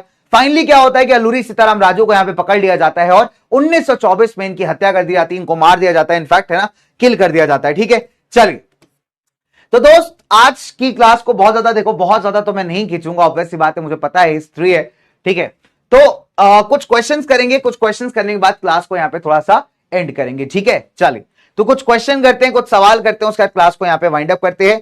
तो अगली क्लास थोड़ी सी लंबी हो सकती है थोड़ी सी लंबी से मेरा मतलब है कि 6 बजे तक जा सकती है तो प्रिपेयर होके आना प्लीज ठीक है। चलो डन। अच्छा कुछ इंपॉर्टेंट फैक्ट्स चलिए कुछ तोड़ो फैक्ट्स बताता हूं आज के कुछ धमाकेदार फैक्ट्स ठीक है कुछ तोड़ू फोड़ू फैक्ट्स इस चैप्टर से रिलेटेड चलिए आपको बताया जाए कुछ तोड़ू फोड़ू फैक्ट्स ठीक आज के लिए। तो आज के लिए इसी तोड़ू फोड़ू फैक्ट से फिर मैं क्वेश्चन करूंगा आपसे ठीक है। चले तो कुछ तोड़ू फोड़ू फैक्ट्स करते हैं हमारे आज के दिन के फॉर द डे, और फिर उसी के बाद बेटा इन्हीं तोड़ू फोड़ू फैक्ट से मैं आज के लास्ट के पोल्स करूंगा। डन। तो सारे बच्चे यहां पे ध्यान देंगे कि भाई तोड़ू फोड़ू फैक्ट्स आज के कौन कौन से हैं। चलिए तो आज का पहला तोड़ू फोड़ू फैक्ट करते हैं। डन। चलिए तो पहला फैक्ट कहलाता है कि कई बार आपने गांधी का नाम तो सुना होगा, बट फ्रंटियर गांधी किसे कहा जाता है। देखिए फ्रंटियर गांधी अगर आप देखेंगे तो जो नॉर्थ वेस्ट फ्रंटियर प्रोविंस का इलाका था आपका, मतलब आज के जमाने का पंजाब हो गया है ना, प्लस पंजाब का वो इलाका जो पाकिस्तान वाले साइड था, राजस्थान की साइड का इलाका, तो यहां पे एक पॉलिटिकल लीडर बड़े एक्टिव थे जिन्हें कई बार लोग फ्रंटियर गांधी के नाम से जानते हैं, और इनका नाम था खान अब्दुल गफ्फार खान। क्या नाम था बेटा इनका? खान अब्दुल गफ्फार खान। तो इस चैप्टर के कुछ तोड़ू फोड़ू फैक्ट्स हैं, है ना, जो मैंने सोचा आपके साथ डिस्कस कर लिया जाए क्लास खत्म करने से पहले। तो अभी तक हमने किसके बारे में बात की? अभी तक हमने बात की एनसीएम इन द टाउन्स, और हमने बात की यहां पे NCM in the country side. ठीक है, अब एक सिंपल सा टॉपिक बचा है, that is Swaraj in the plantations. उसके बाद से चैप्टर बहुत तेजी जाता है आपका, तो क्रूशियल पॉइंटर्स यहां तक ज्यादा है। तो फ्रंटियर गांधी देखिए अगर आप देखेंगे तो खान अब्दुल गफ्फार खान को कहा जाता है। ठीक है, अच्छा अब अगर आप देखेंगे कि गांधी ने कौन सी राउंड टेबल कॉन्फ्रेंस में पार्टिसिपेट किया था, वो थी सेकेंड राउंड टेबल कॉन्फ्रेंस। कि Gandhi participated in second round table conference जो कि लंदन में हुई थी। ठीक है, participated in second round table conference, दूसरी round table conference. Round table conference क्या था बेटा? एक बेसिकली मीटिंग बुलाई गई थी भारतीय लीडर्स की, जितने भी अलग अलग ऑर्गेनाइजेशंस थे भारत के अंदर एक्टिव, और ब्रिटिश सरकार यानी जो वहां के ब्रिटिश सरकार के नेता थे इंपॉर्टेंट, ठीक है, उनके बीच में, ताकि भारत के लिए कुछ एडमिनिस्ट्रेशन के इंपॉर्टेंट डिसीजन यहां पे लिए जा सके। तो गांधी ने सेकेंड राउंड टेबल कॉन्फ्रेंस को ही सिर्फ यहां पे अटेंड किया है।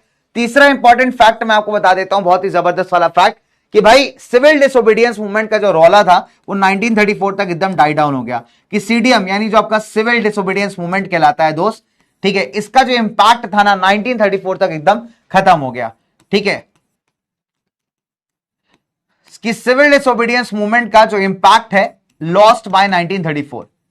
ठीक है, इंपैक्ट लॉस्ट बाय 1934, 1934 तक आप कह सकते हैं कि सिविल डिसोबीडियंस मूवमेंट का जो इंपैक्ट था बिल्कुल खत्म हो गया, एकदम ना के बराबर हो गया। ठीक है, एंड एक बड़ी इंपॉर्टेंट बात और है भाई आपकी, जो बड़ी जबरदस्त है, बड़ी खतरनाक है, कि आपको याद होगा कि भाई भारत के अंदर जहां पे कांग्रेस थी, ठीक है, वहीं पे हमारे कुछ ऐसे क्रांतिकारी लोग भी थे जो भारत को थोड़े जल्दी इंडिपेंडेंस दिलाने के फेवर में थे। और ऐसे क्रांतिकारी लोग का एग्जांपल अगर मैं आपसे दूं तो राम प्रसाद बिस्मिल हो गए, चंद्रशेखर आजाद हो गए, है ना, शहीद भगत सिंह हो गए, ठीक है, सुखदेव हो गए, राजगुरु हो गए, और भी ना जाने कैसे इतने बहुत सारे ऐसे क्रांतिकारी हैं जिन्होंने खुद के भी कई सारे संगठन बनाए थे दोस्तों, ताकि भारत को आजादी दिलवाई जा सके। उनका मेथड बहुत अलग था, वो थोड़ा वायलेंट मेथड में, थोड़ा लड़ाई झगड़ा में ब्रीफ करते थे, बट उनका मेथड यार इफेक्टिव तो था, ये तो भाई मानना पड़ेगा। उनको सपोर्ट इतना नहीं मिला, जैसे फॉर एग्जांपल अगर मैं आपको बताऊं तो एक जबरदस्त एचएसआरए फॉर्म किया गया था 1928 के अंदर, और वो फॉर्म हुआ था दिल्ली में।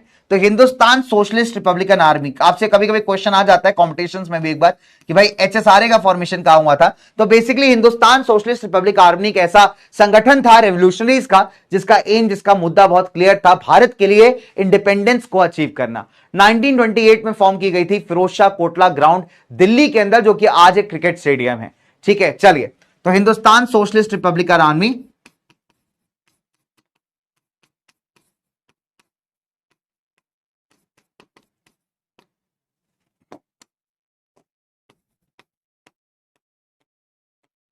जिसे हम क्या कहते हैं बेटा? HSRA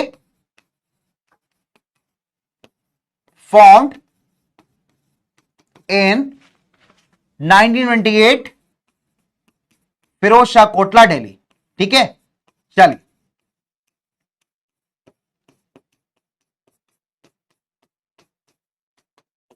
done. चलिए, तो भाई ये थे हमारे कुछ तोड़ू फोड़ू फैक्ट्स फॉर द डे। ये हमारे आज के जो टॉपिक अपना चल रहा है, जो चैप्टर अपना चल रहा है, उससे रिलेटेड कुछ धांसू धांसू फैक्ट्स थे। ठीक है, तो हमने आज क्या पढ़ा? हमने आज नॉन कॉपरेशन के बारे, ये क्वेश्चन बहुत इंपॉर्टेंट है, कई बार रिपीट हुआ है, कि जो स्वराज का मतलब था, यहां पे आसाम के अंदर जो प्लांटेशंस में काम करने वाले मजदूर थे, लोग थे, उन्होंने बहुत अलग तरीके समझा।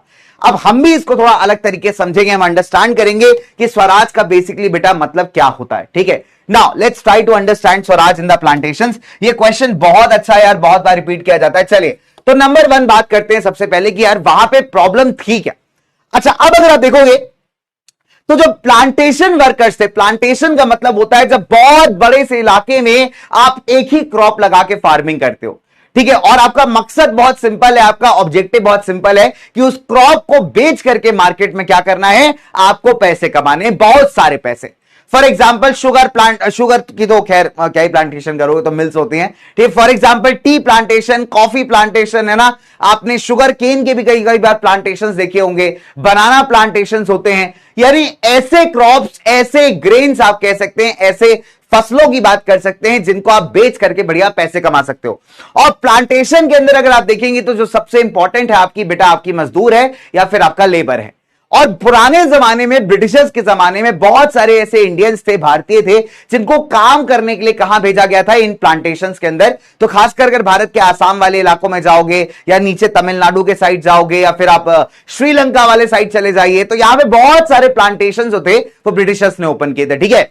अच्छा, अब क्या होता है कि जो प्लांटेशन वर्कर्स थे यहां पे, इनका अपना ही मतलब था स्वराज का, ठीक है। अब देखिए इसका रीजन क्या है, नंबर 1, तो स्वराज का मतलब वहां पे प्लांटेशन वर्कर्स के लिए क्या था कि सिंपल सी बात है, प्लांटेशंस के अंदर बाहर जाना बिना किसी रेस्ट्रिक्शन के, कि जब इनका मन करे अपने गांव वापस जा सके, अपने गांव में लोगों से मिल करके फिर वापस प्लांटेशंस में काम करने आ सके, है ना। और जिस गांव को ये बिलोंग करते हैं उस गांव से अपना एक रिश्ता, अपना एक नाता जो है मेंटेन करके रख पाए। तो ये मतलब था स्वराज का हमारे प्लांटेशन वर्कर्स के लिए। अब ऐसा क्यों कहा जाता है, इनको यही क्यों चाहिए था, कुछ और क्यों रिक्वायर्ड नहीं था? इसका सिंपल सा कारण है बेटा, इनलैंड इमिग्रेशन एक्ट ऑफ 1859। एक कानून आता है 1859 में, एक एक्ट आता है जिसको आप कहते हैं इनलैंड इमिग्रेशन एक्ट। अब इस एक्ट के हिसाब से क्या होता है कि यार जितनी भी आपके वर्किंग पॉपुलेशन थी, यानी कहने का मतलब है वो लोग जो प्लांटेशंस के अंदर यहां पे काम कर रहे थे, जितने भी वर्कर्स थे, उनको यहां छोड़ करके प्लांटेशन को अपने गांव वापस जाने का परमिशन नहीं था। अब मान लो फॉर एग्जांपल मैं एक बढ़िया सा वर्कर हूं, मैं कहां काम कर रहा हूं, मैं काम कर रहा हूं प्लांटेशन के अंदर, ठीक। अब मैं वहां पे जाके गोरे मालिक से पूछ रहा हूं कि मालिक गोरे साहब हमारे यहां गांव में जो है एक फंक्शन है, भैया का जो है ना, भैया उनका ब्याह होने वाला है, शादी होने वाला है, तो वहां हम जाना चाहते हैं। तो गोरे साहब हमको परमिशन मिलेगा जाने का? गांव जाएंगे, भैया के ब्याह में एकदम बढ़िया से नाचेंगे, एकदम बढ़िया तरीके से, उसके बाद वापस आ जाएंगे। तो गोरे साहब क्या कहेंगे, हट नहीं जान देंगे, सिंपल है ना। तो जो इमिग्रेशन एक्ट है आपका, अगर आप देखोगे जो इनलैंड इमिग्रेशन एक्ट है, वो क्या कहता है कि आपको बिना स्पेशल परमिशन के प्लांटेशन छोड़ के जाने की परमिशन है ही नहीं, इजाजत नहीं है, ठीक है। और मजे की बात क्या है कि ऐसी परमिशन आपको रेयरली मिलती थी। अब जैसे मैंने फॉर एग्जांपल गोरे साहब से पूछा, गोरे साहब भैया का ब्याह है, चले जाए गांव में, कह रहे नहीं जाओगे, तो डांट के भगा दिया हमको, है। तो द प्रॉब्लम है इसकी, जब गांधी राज आया, जब क्या आया भैया, जब गांधी राज आया मतलब जब नॉन कॉपरेशन मूवमेंट स्टार्ट हुआ, तो इन्होंने क्या लिखा भाई, सिंपल सी बात है कि गांधी जी से बड़े इंस्पायर्ड थे। तो नॉन कॉपरेशन मूवमेंट जब स्टार्ट हुआ तो इन्होंने क्या किया, इन्होंने सिंपल सी बात है अथॉरिटीज को डिसोबे करना स्टार्ट कर दिया, एंड साथ ही साथ प्लांटेशन से निकल के बाहर चले गए। अब देखो बहुत एक और बड़ी इंटरेस्टिंग आप कह सकते हैं यहां पे अंडरस्टैंडिंग है जो प्लांटेशन वर्कर्स यहां पे बनाते हैं, और वो ये था कि इनको लगने लगा कि अब गांधी जी का राज आ रहा है और गांधी के राज में सब कुछ सही हो जाएगा, कि गांधी के राज में हर एक इंसान को अपने लिए जमीन दे दी जाएगी और वो इंसान जो है खुशी खुशी अपने गांव के अंदर रह जाएगा। तो यहां पे एज अ रिजल्ट आप क्या देखते हो कि यार बेचारे जो हमारे रेलवे जो हमारे वर्कर्स होते हैं, जब नॉन कॉपरेशन स्टार्ट होता है तो ये लोग क्या करते हैं, अपने अथॉरिटीज को, जिनको जो कंट्रोल करके रखते थे इनको, उन्हें डिसोबे करते हुए, इनकी बात ना मानते हुए प्लांटेशन से निकल भाग जाते हैं। बट समस्या क्या है कि ये कभी अपने गांव पहुंच नहीं पाते। क्यों नहीं पहुंच पाते? बिकॉज बीच में क्या था कि रेलवे की स्ट्राइक थी, यहां पे ट्रेन नहीं चल रही थी, जो स्टीमर बोट चलती, नाव चलती आपकी स्टीमर मोटर वाली, वो उसकी भी स्ट्राइक थी, तो वो भी यहां पे नहीं चल रही थी। तो ऑल इन ऑल हम क्या देख रहे हैं यहां पे कि यार देखो, जब प्लांटेशन वर्कर्स तक ये बात पहुंची कि भैया गांधी जो है नॉन कॉपरेशन चला रहे हैं, तो इनको लगा कि गांधी जी कोई राजा है और राजा जी का राज्य आने वाला है, तो गांधी एक ऐसे राजा हैं जो लोगों को अपने ही गांव में जमीन दे देंगे और इनको जो है इतना परेशान होना नहीं पड़ेगा। और एज अ रिजल्ट आप देखते हो तो ये क्या करते हैं, नॉन कॉपरेशन मूवमेंट के स्टार्ट होने पे अपनी अथॉरिटीज को डिसोबे करते हैं, सारे रूल्स एंड रेगुलेशंस को तोड़ते हैं और प्लांटेशन से निकल के भाग जाते हैं। लेकिन कहते हैं ना कि दोस्त, जब किस्मती ही आपकी हो खराब तो क्या ही कीजिएगा जनाब, है ना। बड़ी पुरानी कहावत है कि भैया जब किस्मत ही हो आपकी खराब तो क्या कीजिएगा जनाब। तो भैया इनकी किस्मत बहुत खराब थी, ना रेलगाड़ी चल रही है, ना छुक छुक गाड़ी चल रही है, और ना ही आपका बोट्स वगैरह चल रही, ना ही आपका स्टीमर चल रहा है। तो एज ए रिजल्ट क्या होता है, पुलिस इनको पकड़ लेती है। और पकड़ने के बाद बेटा पुलिस प्यार तो करेगी नहीं, नूडल्स या चिली पटाटो तो खिलाएगी नहीं, कह रहे थक गए होंगे भाग करके, जल लीजिए, ठीक है, ऐसा तो करेगी नहीं पुलिस। पुलिस क्या करेगी, पुलिस लगाएगी डंडे। तो पुलिस क्या करती है, इनकी पिटाई करती है जम के, और वापस इनको प्लांटेशंस में भेज देती है। अब देखिए एक बड़ी सिंपल सी बात है दोस्तों यहां पे, इसके बाद मैं क्वेश्चन पूछूंगा आपसे। एक बड़ा प्यारा स्टेटमेंट आता है कि everyone had their own understanding of swaraj. हर एक इंसान ने स्वराज के इस मतलब को बड़े अपने अलग अलग तरीके समझा। तो हमने यहां पे तीन इंपॉर्टेंट चीजों की डिस्कशन की। जब हम नॉन कॉपरेशन पढ़ रहे थे तो हमने तीन मुद्दों पे बात की। पहला मुद्दा क्या था, पहला हमने पढ़ा कि नॉन कॉपरेशन मूवमेंट टाउन्स के अंदर, शहरों के अंदर किस तरीके से स्प्रेड हुआ और फेलियर का क्या क्या कारण था। फिर हमने बात की कि हमारे देश में जो बाकी गांव के इलाके हैं, दूर दराज के एरियाज हैं, जिनको आप कंट्री साइड कहते हैं, तो वहां पे किस प्रकार के मूवमेंट्स चल रहे थे। एक हमने अवध पीजेंट स्ट्रगल के बारे में पढ़ा, एक हमने आंध्र प्रदेश के जो गुदम हिल्स हैं, पहाड़ियां हैं, वहां पे जो ट्राइबल्स थे, आदिवासी लोग थे, उनके मूवमेंट के बारे में पढ़ा, और एक हमने आसाम में काम करने वाले प्लांटेशंस के जो वर्कर्स थे, हमने उनके मूवमेंट्स के बारे में यहां पे पढ़ना स्टार्ट किया।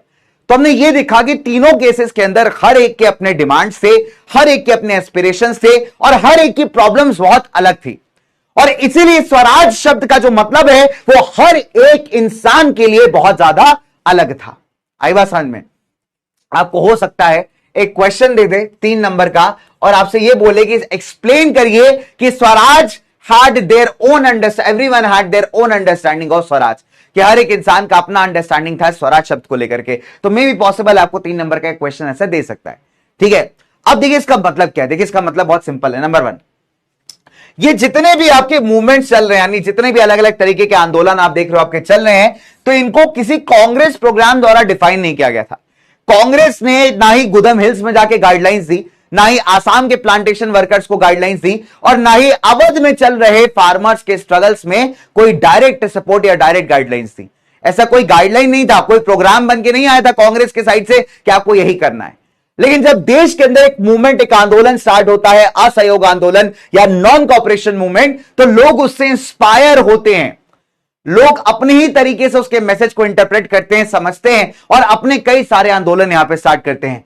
तो अगर आप देखेंगे तो इंटरप्रेट का मतलब होता है जब आप किसी चीज को समझते हो, अंडरस्टैंड करना, ठीक है। इंटरप्रेट का मतलब होता है किसी चीज को समझना या फिर अंडरस्टैंड करना। तो आपने क्या देखा कि स्वराज का मतलब हर एक इंसान के लिए बहुत ज्यादा अलग था, बहुत ज्यादा डिफरेंट था, ठीक है। इनफैक्ट अगर आप देखोगे तो स्वराज का मतलब लोगों के लिए क्या था कि जब जीवन के सारे ट्रबल, सारे दुख दर्द खत्म हो जाएंगे, ठीक है। एक बड़ा पुराना गाना है, एक बड़ी पुरानी मूवी है मदर इंडिया करके, बहुत ब्लैक एंड व्हाइट में है। तो उसमें एक मदर इंडिया का बेटे होते हैं, 2 बेटे होते हैं, एक बेटा बहुत बढ़िया होता है और एक बेटा बहुत नालायक होता है, डकैत टाइप का बन जाता है ना, उसका नाम होता है बिरजू। तो उसको मदर इंडिया टाइटल पता है क्यों, किस लिए? बिकॉज वहां पे जो मदर है, जो मम्मी जी है, वो लास्ट में अपने ही बेटे को गोली मार देती। बेटा भाग रहा होता है तो घोड़े बैठ के टपक टपक टपक टपक, आंटी लेती बंदूक है, निशान लगाती, ठा है, खत्म। तो वहां पे एक समय आता है, उस पूरी मूवी में दिखाया गया है कि एक बड़ा जबरदस्त सा गाना है कि मतलब वो लोग फार्मिंग करते हैं ना, पहले बड़े दुख भरे दिन होते हैं उनके, फिर बारिश आरिश हो जाती है, अच्छी फसल होती है, तो लोग गाना गाते हैं कि दुख भरे दिन बीते रे भैया, अब सुख आयो रे, जीवन में नया साजा आयो रे। तो ऐसे करके बड़ी पुराना गाना है, ठीक है। तो same goes for this also. अब लोग क्या कर रहे हैं, लोगों को लग रहा है कि भैया स्वराज का मतलब यही है कि दुख भरे दिन बीते रहे भैया, अब सुख आयो रे, कि सारे ट्रबल्स खत्म हो जाएंगे और जिंदगी जो है एकदम खुशहाल हो जाएगी।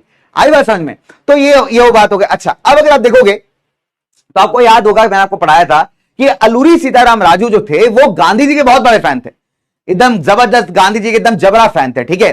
तो उन्होंने कहीं ना कहीं अपने आदिवासी भाइयों को भी बड़ा इंस्पायर किया। तो जब ये ट्राइबल्स गांधी का नाम लेते थे, चैंट करना मतलब किसी की माला पढ़ना, किसी का नाम लेना, तो जब ये गांधी का नाम लेते थे, या फिर अगर आप देखेंगे तो स्वतंत्र भारत जैसे बड़े बड़े स्लोगन से लगाते थे, तो इनका मतलब बहुत सिंपल था यार, ये ऑल इंडिया मूवमेंट की बात कर रहे थे, खुद को ये ऑल इंडिया मूवमेंट से जोड़ करके देख पा रहे थे। हालांकि उन आदिवासियों के लिए बेटा स्वतंत्र भारत का मतलब कंप्लीट इंडिपेंडेंस नहीं था। उनका मतलब था कि उनके अधिकार उनको देना, जंगलों के अंदर जाना उनको अलाउ करना, तो जो उनसे छीन लिया गया वो उनको वापस कर देना, ठीक है। लेकिन फिर भी जब वो गांधी का नाम लेते थे, जब वो स्वतंत्र भारत के नारे लगाते थे, तो अपनी बाउंड्रीज को ब्रेक करके वो आगे बढ़ रहे थे और अपने आप को पूरे एक ऑल इंडिया मूवमेंट से जोड़ के देख रहे थे, ठीक है। और सबसे इंपॉर्टेंट बात, जब कोई भी इंसान महात्मा के गांधी के नाम पे कोई भी यहां पे एक्शन लेता था या अपने चलाए गए मूवमेंट को कांग्रेस वाले मूवमेंट से जोड़ के देखता था, तो कहीं ना कहीं एक बड़ी पिक्चर वो क्रिएट कर रहा था। तो उसका जो मूवमेंट था सिर्फ उसका नहीं रह गया था, और कहीं ना कहीं आप देखोगे तो जब वो अपने मूवमेंट को कांग्रेस के ऑब्जेक्टिव से जोड़ के देखता है तो कहीं ना कहीं बड़ी पिक्चर की वो बात करता है, कहीं ना कहीं वो अपने आप को एक ऑल इंडिया लेवल पे चल रहे आंदोलनों का हिस्सा मानता है। तो एक चीज तो बहुत पॉजिटिव हुई, भले ही नॉन कॉपरेशन मूवमेंट के रिजल्ट्स बहुत ज्यादा एक्सपेक्टेड ना आए हो। नॉन कॉपरेशन मूवमेंट के रिजल्ट्स देखिए जैसा आपने एक्सपेक्ट किया था भले ही वैसा ना आए हो, लेकिन जो यूनिटी क्रिएट करने वाली बात है, लोगों को यह फील कराने वाली बात है कि हमें एकजुट हो करके, यूनाइट हो करके ब्रिटिशर्स को हराना है, वो कहीं ना कहीं लोगों के अंदर डेवलप होना स्टार्ट हो जाता है। आई बात समझ में? तो ये है कहानी। चलिए आगे बात करते हैं, इसके बाद मैं आपसे पोल करूंगा। चलिए, तो किस्सा आता है दोस्त चौरी चौरा इंसिडेंट का। तो देखिए अभी क्या है कि हमने देख लिया कि किस तरीके से नॉन कॉपरेशन आपका स्प्रेड हो रहा है। अब चौरी चौरा जो इंसिडेंट है मैं आपको बेसिक सा बताऊंगा, क्योंकि बहुत ज्यादा आपकी किताब में भी नहीं है। तो एक छोटा सा कहानी आप सुनिएगा, बहुत प्यारी कहानी है, ठीक है, मनगढ़ंत कहानी नहीं है, रियलिटी वाली कहानी, आप जाके चेक कर सकते हो फैक्ट्स को, ठीक है। तो बेसिकली चौरी चौरा के अंदर भी आप कभी लिस्ट निकाल के देखना उन 22 पुलिसमैन की जिनको जो एक्चुअली जल के मर गए। अब आपको लगता होगा कि भीड़ यार कितनी खराब है कि भीड़ ने जो है पुलिस वालों को जला दिया, पुलिस वालों को जला के मार दिया, जो कि बहुत गलत बात है ना, डेफिनेट सी बात है, गलत बात है। वायलेंस नहीं करना चाहिए, बिकॉज उनकी जान की भी कीमत होती है। बट क्या आपने कभी यह सोचा था कि ऐसा रिएक्शन पब्लिक का आया ही क्यों? क्या एकदम से पब्लिक पागल हो गई थी जो पब्लिक ने जाके पुलिस स्टेशन को फूंक दिया, जला दिया? तो इसका रिजल्ट ऐसा नहीं। देखिए मैं आपको बताता हूं, एक्चुअली चौरी चौरा इंसिडेंट के जो डेट है लगभग अराउंड 4 फरवरी 1922 के आसपास का है। तो 1922 के आसपास की बात है, 4 फरवरी आपका डेट है। अच्छा, अब कहानी क्या होती है यहां पे कि देखिए होता क्या है कि 4 फरवरी से पहले भी जो आपका गोरखपुर का इलाका है, चौरी चौरा का इलाका है, तो यहां पे क्या होता है, यह असहयोग आंदोलन का भैया ज्वाला तो सब जगह फैला हुआ है कि आप देखेंगे नॉन कॉपरेशन मूवमेंट का जो मोटिवेशन है वो सब जगह फैला हुआ है। तो बड़े पीसफुल तरीके से, शांतिपूर्वक तरीके से लोग यहां पे आंदोलन कर रहे होते हैं। अब पुलिस वालों को तो मैं पता ही है भैया, पुलिस वालों का एक जनरल नेचर होता है कि यार आदमी सीधा चला जा रहा हो तो बिना रोके उनके अंदर से चैन नहीं आता है ना। नॉर्मल आदमी को जब तक परेशान ना कर ले तब तक फील नहीं आता उनको, यार जिंदगी ऐसी अधूरी सी लगती है, अरे सीधा साधा आदमी जा रहा है, इसको तो परेशान करना ही करना है। एक इंटेंसिव नेचर डेवलप हो चुका है, ठीक है। अब उस जमाने में मैंने आपको क्या बताया था कि जनरली जो ऑफिसर्स होते थे वो आपके अंग्रेज होते थे, और जो आपके सिपाही लोग होते थे, ठीक है, नीचे लेवल के रैंक के लोग होते थे, वो मैक्सिमम इंडियंस होते थे। और इस केस में भी जब आप लिस्ट निकालोगे, आपको गूगल पे लिस्ट मिल जाएगी बहुत आसानी से, आपको देख के थोड़ा शौक लगेगा कि जो मरने वाले हैं दोनों तरफ से, चाहे वो नॉर्मल आदमी हो चाहे वो आपके पुलिस वाले हो, उनमें इंडियंस की ही संख्या ज्यादा है, ठीक है। अब क्या होता है यहां पे कि पीसफुल तरीके से चौरी चौरा में चल रहा है आंदोलन, प्रोटेस्ट चल रहा है, तो पुलिस वाले क्या करते हैं, पुलिस वाले उनको भगाने के लिए जो है पहले लाठी वाठी चलाते हैं, फिर हवाई फायर वगैरह कर देते हैं। तो उसमें कुछ लोग थोड़ा सा, मतलब आप कह सकते हो कि थोड़ा लोगों को डैमेज हो जाता है, थोड़े लोगों को चोट चाट लग जाती है। अच्छा, अब क्या होता है यहां पे कि दोबारा से, तो पहली बार तो भीड़ आपकी भाग जाती है, पुलिस वाले भगा देते हैं एकदम भीड़ को। अब अगले दिन करीब 2000 से ज्यादा लोग इकट्ठे होते हैं सेम आंदोलन करने के लिए, जो है ना आंदोलन कर रहे हैं, पीसफुल आंदोलन, कोई लड़ाई झगड़ा नहीं, कुछ नहीं। अब पुलिस वाले भैया फिर आ गए, कहते हैं अच्छा तुमको कल भगाए थे, तुमको फिर समझ नहीं आ रहा है, अभी लोग को बताते हैं। इधर से पुलिस वाले फायरिंग करते हैं भैया, तो 2-3 जो आदमी है, नॉर्मल आदमी सिविलियन है, उसका डेथ हो जाता है। अब यहां पे आप देखोगे पब्लिक का गुस्सा भड़क जाता है, पब्लिक कहती है यार बहुत हो गया, हम पागल समझ रहे तुमको, हमको हैं, हम यहां पे पीसफुल तरीके से, शांतिपूर्वक तरीके से आंदोलन कर रहे हैं और तुमको दिख नहीं रहा है। तो भैया अब जो है रिटेलिएट करती है, अब रिटेलिएट करती कौन? जनता हमारी। इतने सारे लोग थे, घेर लिया पुलिस स्टेशन को। अब पुलिस स्टेशन को घेर लिया तो बात चलो समझ में आती है, लेकिन लोग इतने गुस्से में थे बिकॉज 3 सिविलियंस की भी मौत हुई है, 3 आम आदमी लोगों का भी मौत हुआ है, ऐसा नहीं कि सिर्फ पुलिस वाले मरे, यहां पे 3 सिविलियंस का भी मौत हुआ था यहां पे, और लोग इतने गुस्से में थे कि लोग पुलिस स्टेशन जला देते हैं। जब पहला डेटा आया था तो 23 पुलिस वाले मरे थे, लेकिन उसमें से देखोगे तो लास्ट में एक इंसान जिंदा निकल जाता है, ठीक है, तो उसका डेटा बाद में डिलीट कर देते हैं अपन। तो टोटल जो कैजुअलिटी हुआ था वो था 22 पुलिसमैन और हमारा 3 सिविलियन, ठीक है। तो क्या होता है नंबर 1, देखिए सबसे पहली बात कि क्या होता है, 4 फरवरी की बात है, 4 फरवरी 1922, पुलिस क्या करती है, एक पीसफुल प्रोसेशन, जो एकदम शांतिपूर्वक आपका जुलूस निकाला जा रहा था, आंदोलन चल रहा था, तो पुलिस की उससे भिड़ंत हो जाती है ना। अब उसमें होता है कि भैया पुलिस फायरिंग करती है, जवाब में जो लोग हैं वो पुलिस स्टेशन को बंद कर देते हैं। तो पीपल ने क्या किया, यहां पे पुलिस स्टेशन को बंद कर दिया। तो एज ए रिजल्ट क्या हुआ बेटा, यहां पे 22 पुलिस वाले और करीब 3 सिविलियंस मतलब आम आदमी का डेथ हो जाता है, ठीक है। एज अ रिजल्ट हमने क्या देखा, अच्छा और ये कहां पे चौरी चौरा अपना गोरखपुर उत्तर प्रदेश में। तो एज अ रिजल्ट क्या होता है, गांधी जो करते हैं नॉन कॉपरेशन मूवमेंट को कॉल ऑफ, सेम डे नहीं करते बट थोड़े से दिन बाद जो है गांधी जो है नॉन कॉपरेशन मूवमेंट को कॉल ऑफ कर देते हैं, यानी खत्म कर देते हैं, बिकॉज गांधी को लगता है कि लोग अभी भी तैयार नहीं है यहां पे अहिंसा की लड़ाई करने के लिए। देखो कहानी बहुत सिंपल है, आप अगर अपने परिवार वालों को, अपने दोस्तों को, जिनको आप प्यार करते हो, चाहते हो, जिनसे आपका एक रिलेशन, एक बॉन्डिंग है, अगर उनको आप मरते हुए देखोगे ना तो बेटा वहां अहिंसा याद नहीं आएगी। बहुत ही प्रैक्टिकल बात मैं आपको बता रहा हूं, बहुत ही प्रैक्टिकल बात। जब गांधी जी कहते हैं अहिंसा फॉलो करो, बहुत अच्छी बात है, अहिंसा फॉलो करना चाहिए, लेकिन क्या ब्रिटिश अहिंसा फॉलो कर रहे हैं? क्या ब्रिटिशर्स नॉन वायलेंस को फॉलो कर रहे हैं? देखिए ऑब्वियस सी बात है, नॉन वायलेंस करना फॉलो करना एक बहुत अच्छा पर्सपेक्टिव, बिकॉज जब आप हिंसा करते हैं तो दोनों साइड का नुकसान होता है, जो हिंसा कर रहा है और साथ ही साथ जो आपको जो उसको अपोज कर रहा है, तो दोनों का नुकसान बहुत भारी होता है। लेकिन कभी कभी आप ऐसी सिचुएशंस में आ जाते हैं जहां पे आपको एक्शंस लेने पड़ जाते हैं। अब यहां पे अगर आप इस इंसिडेंट को पूरा पढ़ेंगे डिटेल में जाके तो आपको पता चलेगा कि कहीं ना कहीं जो पब्लिक का रिएक्शन था वो बहुत ही नेचुरल था। या अगर हम बात करें जलियांवाला बाग वाले केस की, जलियांवाला बाग कांड की, तो जलियांवाला बाग में अगर फॉर एग्जांपल वहां पे जो मौजूद लोग थे वो अपने डिफेंस में अगर कोई रिस्पॉन्ड बैक करते, ब्रिटिश सोल्जर्स, मतलब ब्रिटिश सोल्जर्स तो थे नहीं, थे तो इंडियन ही, कमांडिंग ऑफिसर ब्रिटिश था उनका, तो अगर उनके खिलाफ कोई कार्रवाई वो करते तो क्या वो गलत होती? तो आंसर इज नहीं गलत होती। तो देखो अहिंसा करना बहुत अच्छी बात है, ये नहीं कह रहे कि भाई अहिंसा मत करो, बिल्कुल करो, लेकिन भारतीय फ्रीडम स्ट्रगल में कई कई केसेस ऐसे आएंगे जहां आपको लगेगा कि अहिंसा के चक्कर में बेचारे लोगों के साथ कितनी हिंसा हो गई, इसका कोई कैलकुलेशन ही नहीं है। ठीक है, तो इट्स ऑल अबाउट कि जब आप एनालाइज करने जाएंगे ना पूरे मतलब कहानी को, तो आपको कभी कभी तो लगेगा यार, एक दो पॉइंटर तो ऐसे आ जाएंगे कि आपको अंदर से ना गुस्सा आएगा, आपको ऐसा लगेगा कि आप उस स्ट्रगल का पार्ट हो, और तब आपको फील होगा कि यार जब वो कुछ पर्सनल लॉसेस होते हैं ना, जब पर्सनल लॉस होता है कहीं ना कहीं, तो इंसान को कितना बुरा लगता है। तो that is how it goes. ठीक है, खैर गांधी आपको पता है, Gandhi is like, you know, Gandhi का सिंपल है भाई कि अहिंसा कर रहे हो, नॉन वायलेंस कर रहे हो तो हम तुम्हारे साथ हैं, और जहां तुम वायलेंस करोगे हम तुमसे अलग हो जाएंगे। तो गांधी को लगा कि यार भैया जो आपका जिस मुद्दे से हमने नॉन कॉपरेशन चलाया था वो मुद्दा अभी सॉल्व नहीं हो रहा है, एज ए रिजल्ट आपका मूवमेंट यहां पे वायलेंट हो चुका है, हिंसक हो चुका है, और अभी जरूरत पड़ चुकी है कि नॉन कॉपरेशन मूवमेंट को कॉल ऑफ कर दिया जाए, आधे में ही रोक दिया जाए। ठीक है, एंड सत्याग्रहियों को, जो सत्याग्रही कर रहे हैं उनको और प्रॉपर तरीके से ट्रेनिंग दी जाए। अच्छा, अब यहां पे आपको कुछ समझना बहुत जरूरी है कि इसका इंपैक्ट क्या होने वाला है, इसका क्या इंपैक्ट हो सकता है। तो इसका सबसे बड़ा इंपैक्ट पड़ेगा हिंदू मुस्लिम यूनिटी पे। आपको याद है कि नॉन कॉपरेशन मूवमेंट की शुरुआत क्यों की गई थी? बिकॉज गांधी का चिल्ला चिल्ला के नारा था कि नॉन कॉपरेशन को चलाओगे खिलाफत के सपोर्ट में तो हिंदू मुस्लिम यूनिटी क्रिएट होगी। अब यहां पे होता क्या है कि बजाय यूनिटी क्रिएट करने के और डिफरेंसेस क्रिएट हो जाते हैं। कैसे? जब गांधी ने नॉन कॉपरेशन को बंद किया तो जो मुस्लिम्स थे वो नाराज हो गए, क्योंकि उनकी जो खिलाफत की डिमांड थी वो तो पूरी नहीं हुई थी। जिस मकसद से, जिस तरीके से आप देखोगे, जिस रीजन की वजह से खिलाफत को चलाया गया था और नॉन कॉपरेशन को कहा था गांधी ने कि हम आपके सपोर्ट में चलाएंगे, तो गांधी तो नॉन कॉपरेशन बंद करके बैठ गए। उन्होंने कहा भैया बहुत हिंसा हो रही है, हम तो बंद कर रहे हैं इसको।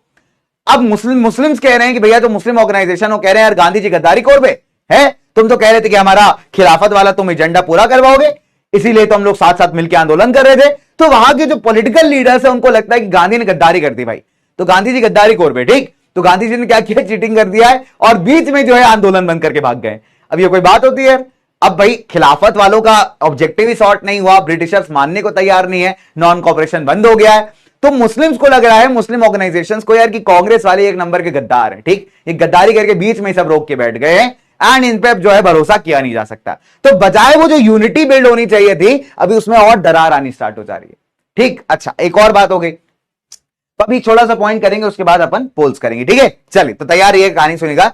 अब देखो अब क्या होता है कि कांग्रेस के अंदर भी बहुत सारे ऐसे नेता थे जिनको लगता था गांधी यार तुम्हारा स्ट्रगल जो है बहुत टायरिंग होता है, पूरे दिन खड़े रहो, आंदोलन लगाओ, इनकलाब जिंदाबाद, नारेबाजी करो, उधर से 5 हिट लाठी खा जाओ, डंडे खा जाओ, है ना, बिकॉज ब्रिटिशर्स तो तुम्हारी बात सुन नहीं रहे, आंदोलन करते रहो, ब्रिटिशर उधर डंडा लगा रहा है, उई उई करके भाग भी नहीं पा रहे यार, खड़े रह रहे, दर्द हो रहा है लेकिन खड़े हुए हैं, उई उई नहीं कर सकते, कर देंगे तो ब्रिटिशर हंसेगा हम पे, कहेगा कमजोर आदमी हो तुम, है, एक दो डंडा आप भी खाओ गांधी जी, फील आएगा, मजा आएगा उसके बाद, है कि नहीं।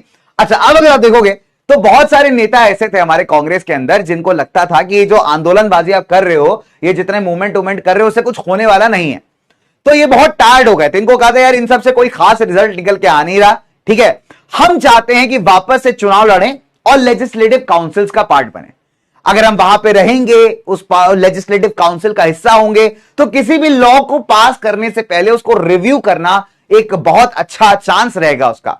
प्लस हम ये भी बता पाएंगे कि भैया आपके लेजिस्लेटिव काउंसिल्स डेमोक्रेटिक तरीके से काम नहीं कर सकती, ठीक है। प्लस हम ये भी बताएंगे कि आप जितने भी यहां पे डिसीजंस लेते हो बहुत ज्यादा पार्शियल डिसीजंस हैं, आप इंडियंस के साथ भेदभाव करते हो, और ये तभी हो सकता है कि जब इंडियंस इस लेजिस्लेटिव काउंसिल्स का हिस्सा बनेंगे। तो हमने क्या पढ़ा, नंबर 1 सबसे पहली बात कि भैया गांधी ने क्या किया, नॉन कॉपरेशन मूवमेंट को विड्रॉ कर लिया। रीजन सिंपल कि इनको लगा सत्याग्रही को अभी और ज्यादा ट्रेन करने की जरूरत है। दूसरी बात, बहुत सारे लोग जो कांग्रेस के अंदर थे वो जो थे बहुत टायर्ड हो गए थे, किससे, मास स्ट्रगल से, और ये चाहते थे कि काउंसिल पॉलिटिक्स को दोबारा से ज्वाइन किया जाए, और ये चाहते थे कि भैया जो गवर्नमेंट ऑफ इंडिया एक्ट 1919 ने लेजिस्लेटिव काउंसिल्स को सेटअप किया था, उसके चुनाव होने वाले थे, उन चुनाव को यहां पे मतलब पार्टिसिपेट किया जाए और साथ ही साथ जीत करके काउंसिल का हिस्सा बना जाए, ठीक है। बिकॉज इनको क्या लगता था कि बिकॉज यही एक सबसे बेहतर तरीका है किस चीज का, नंबर 1 ब्रिटिश पॉलिसीज को अपोज करने का, इस बात को शो करने का कि ये काउंसिल्स डेमोक्रेटिक नहीं है, एंड साथ ही साथ बदलाव लाने के लिए आर्ग्यू करने का, बहसबाजी करने का कि बदलाव चाहिए हमें समाज के अंदर, ठीक है। तो हमने क्या पढ़ा यहां पे कि चौरी चौरा इंसिडेंट के बाद गांधी ने क्या किया, कुछ टाइम समय बाद जो है नॉन कॉपरेशन को कॉल ऑफ कर दिया। कांग्रेस के अंदर भी कई सारे ऐसे नेता हैं जो गांधी के मेथड से अभी बहुत ज्यादा बोर हो चुके हैं, थक चुके हैं, और उन्हें लगता है कि अगर आपको बदलाव लाना है समाज में, इंडियंस के लिए कुछ करना है, तो आपको लेजिस्लेटिव काउंसिल्स का हिस्सा बनना पड़ेगा। तो लेजिस्लेटिव काउंसिल्स क्या है, जैसे हमारे आज के जमाने की लोकसभा राज्यसभा हो गई है ना, तो वैसे उस जमाने में लेजिस्लेटिव काउंसिल्स होती थी जहां पे कई सारे कानून या लॉज बनाए जाते थे। तो इन्होंने कहा कि अगर आपको इंडियंस के लिए बेहतर कुछ करना है, कुछ बेटर लेके आना है, तो इन काउंसिल्स का हिस्सा बनना पड़ेगा। बिकॉज अगर वहां इंडियंस होंगे तो ब्रिटिशर्स को अपनी मनमानी करने से रोकने का काम एटलीस्ट कर सकते हैं। बिकॉज इनका मानना था क्योंकि यही सबसे बेहतर तरीका है ब्रिटिश पॉलिसीज को अपोज करने का, यह दिखाने का कि आपकी जो काउंसिल्स हैं वो डेमोक्रेटिक नहीं है। और तीसरी बात, अगर समाज में कुछ बदलाव लाना है, एडमिनिस्ट्रेशन में कुछ चेंज लाना है, तो उसके लिए आर्ग्यू करने का, तो आर्ग्यू फॉर द रिफॉर्म। तो एक क्वेश्चन आपसे कई बार पूछता है, तो बच्चे इसको हमेशा ध्यान रखेंगे भाई कि क्यों वो जो है यहां पे काउंसिल पॉलिटिक्स के लिए रिटर्न करना चाहते थे। अब सेम ऑब्जेक्टिव को लेकर के 1923 में जो चित्तरंजन दास हैं आपके, सीआर दास साहब, और मोतीलाल नेहरू जो कि जवाहरलाल नेहरू जी के पप्पा जी हैं, ये मिलकर के स्वराज पार्टी बनाते हैं कांग्रेस के अंदर। तो कांग्रेस अपने आप में एक बहुत बड़ा ऑर्गेनाइजेशन है, कोई छोटी सी पार्टी नहीं है, जितनी आज तुम्हें दिखाई देती उतनी बड़ी पार्टी नहीं है दोस्त। तो जमाने में कांग्रेस बहुत सारी बड़ी ऑर्गेनाइजेशन थी, और कांग्रेस के अंदर ही कई सारे छोटे छोटे ऑर्गेनाइजेशंस आपको मिल जाएंगे। तो कांग्रेस वाज लाइक, आप कह सकते हो कि बहुत सारे ऑर्गेनाइजेशंस का एक बड़ा सा कॉम्बिनेशन, और कांग्रेस के अंदर ही कई कई छोटे छोटे ऑर्गेनाइजेशंस आपको देखने को मिलेंगे। तो उनमें से एक अपना स्वराज पार्टी था। तो अगर आप देखोगे तो 1923 में क्या होता है कि सीआर दास और मोतीलाल नेहरू यहां पे स्वराज पार्टी का फॉर्मेशन करते हैं। लेकिन यहां पे एक चीज और है कि जो यंग लीडर्स थे जैसे जवाहरलाल नेहरू, सुभाष चंद्र बोस, तो इनका ऑब्जेक्टिव अभी काफी डिफरेंट हो चुका था। जहां पे आपके बुढ़े लीडर्स यहां पे वापस से चुनाव लड़ना चाहते थे, पॉलिटिक्स का हिस्सा बनना चाहते थे, वहीं जो यंग लीडर्स थे जवाहरलाल नेहरू, नेताजी सुभाष चंद्र बोस, उनका मानना था कि अब स्वराज का मतलब कंप्लीट इंडिपेंडेंस होना चाहिए, इससे कम में हम किसी चीज को एग्री करने वाले नहीं है। तो आप देखो कि कांग्रेस के अंदर ही दो अलग अलग तरीके की विचारधाराएं, दो आइडियोलॉजीज काम कर रही हैं। एक वो लोग हैं जो यहां पे इलेक्शंस लड़ करके काउंसिल का हिस्सा बनना चाहते हैं, और वहीं वो यंग लीडर्स है जो यहां पे भारत को कंप्लीट आजादी दिलाना चाहते हैं। ठीक है, चलिए तो आइए क्वेश्चन करते हैं फटाफट से। लेट्स हैव अ क्वेश्चन, उसके बाद हम लोग कहानी को आगे बढ़ाएंगे। ठीक है, चलिए तो एक पोल करते हैं दोस्तों, इस बार पोल को, ठीक है। तो क्वेश्चन कहता है कि state the factors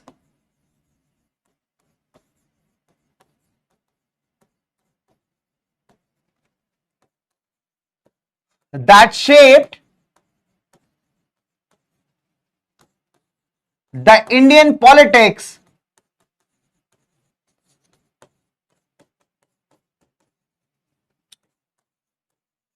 towards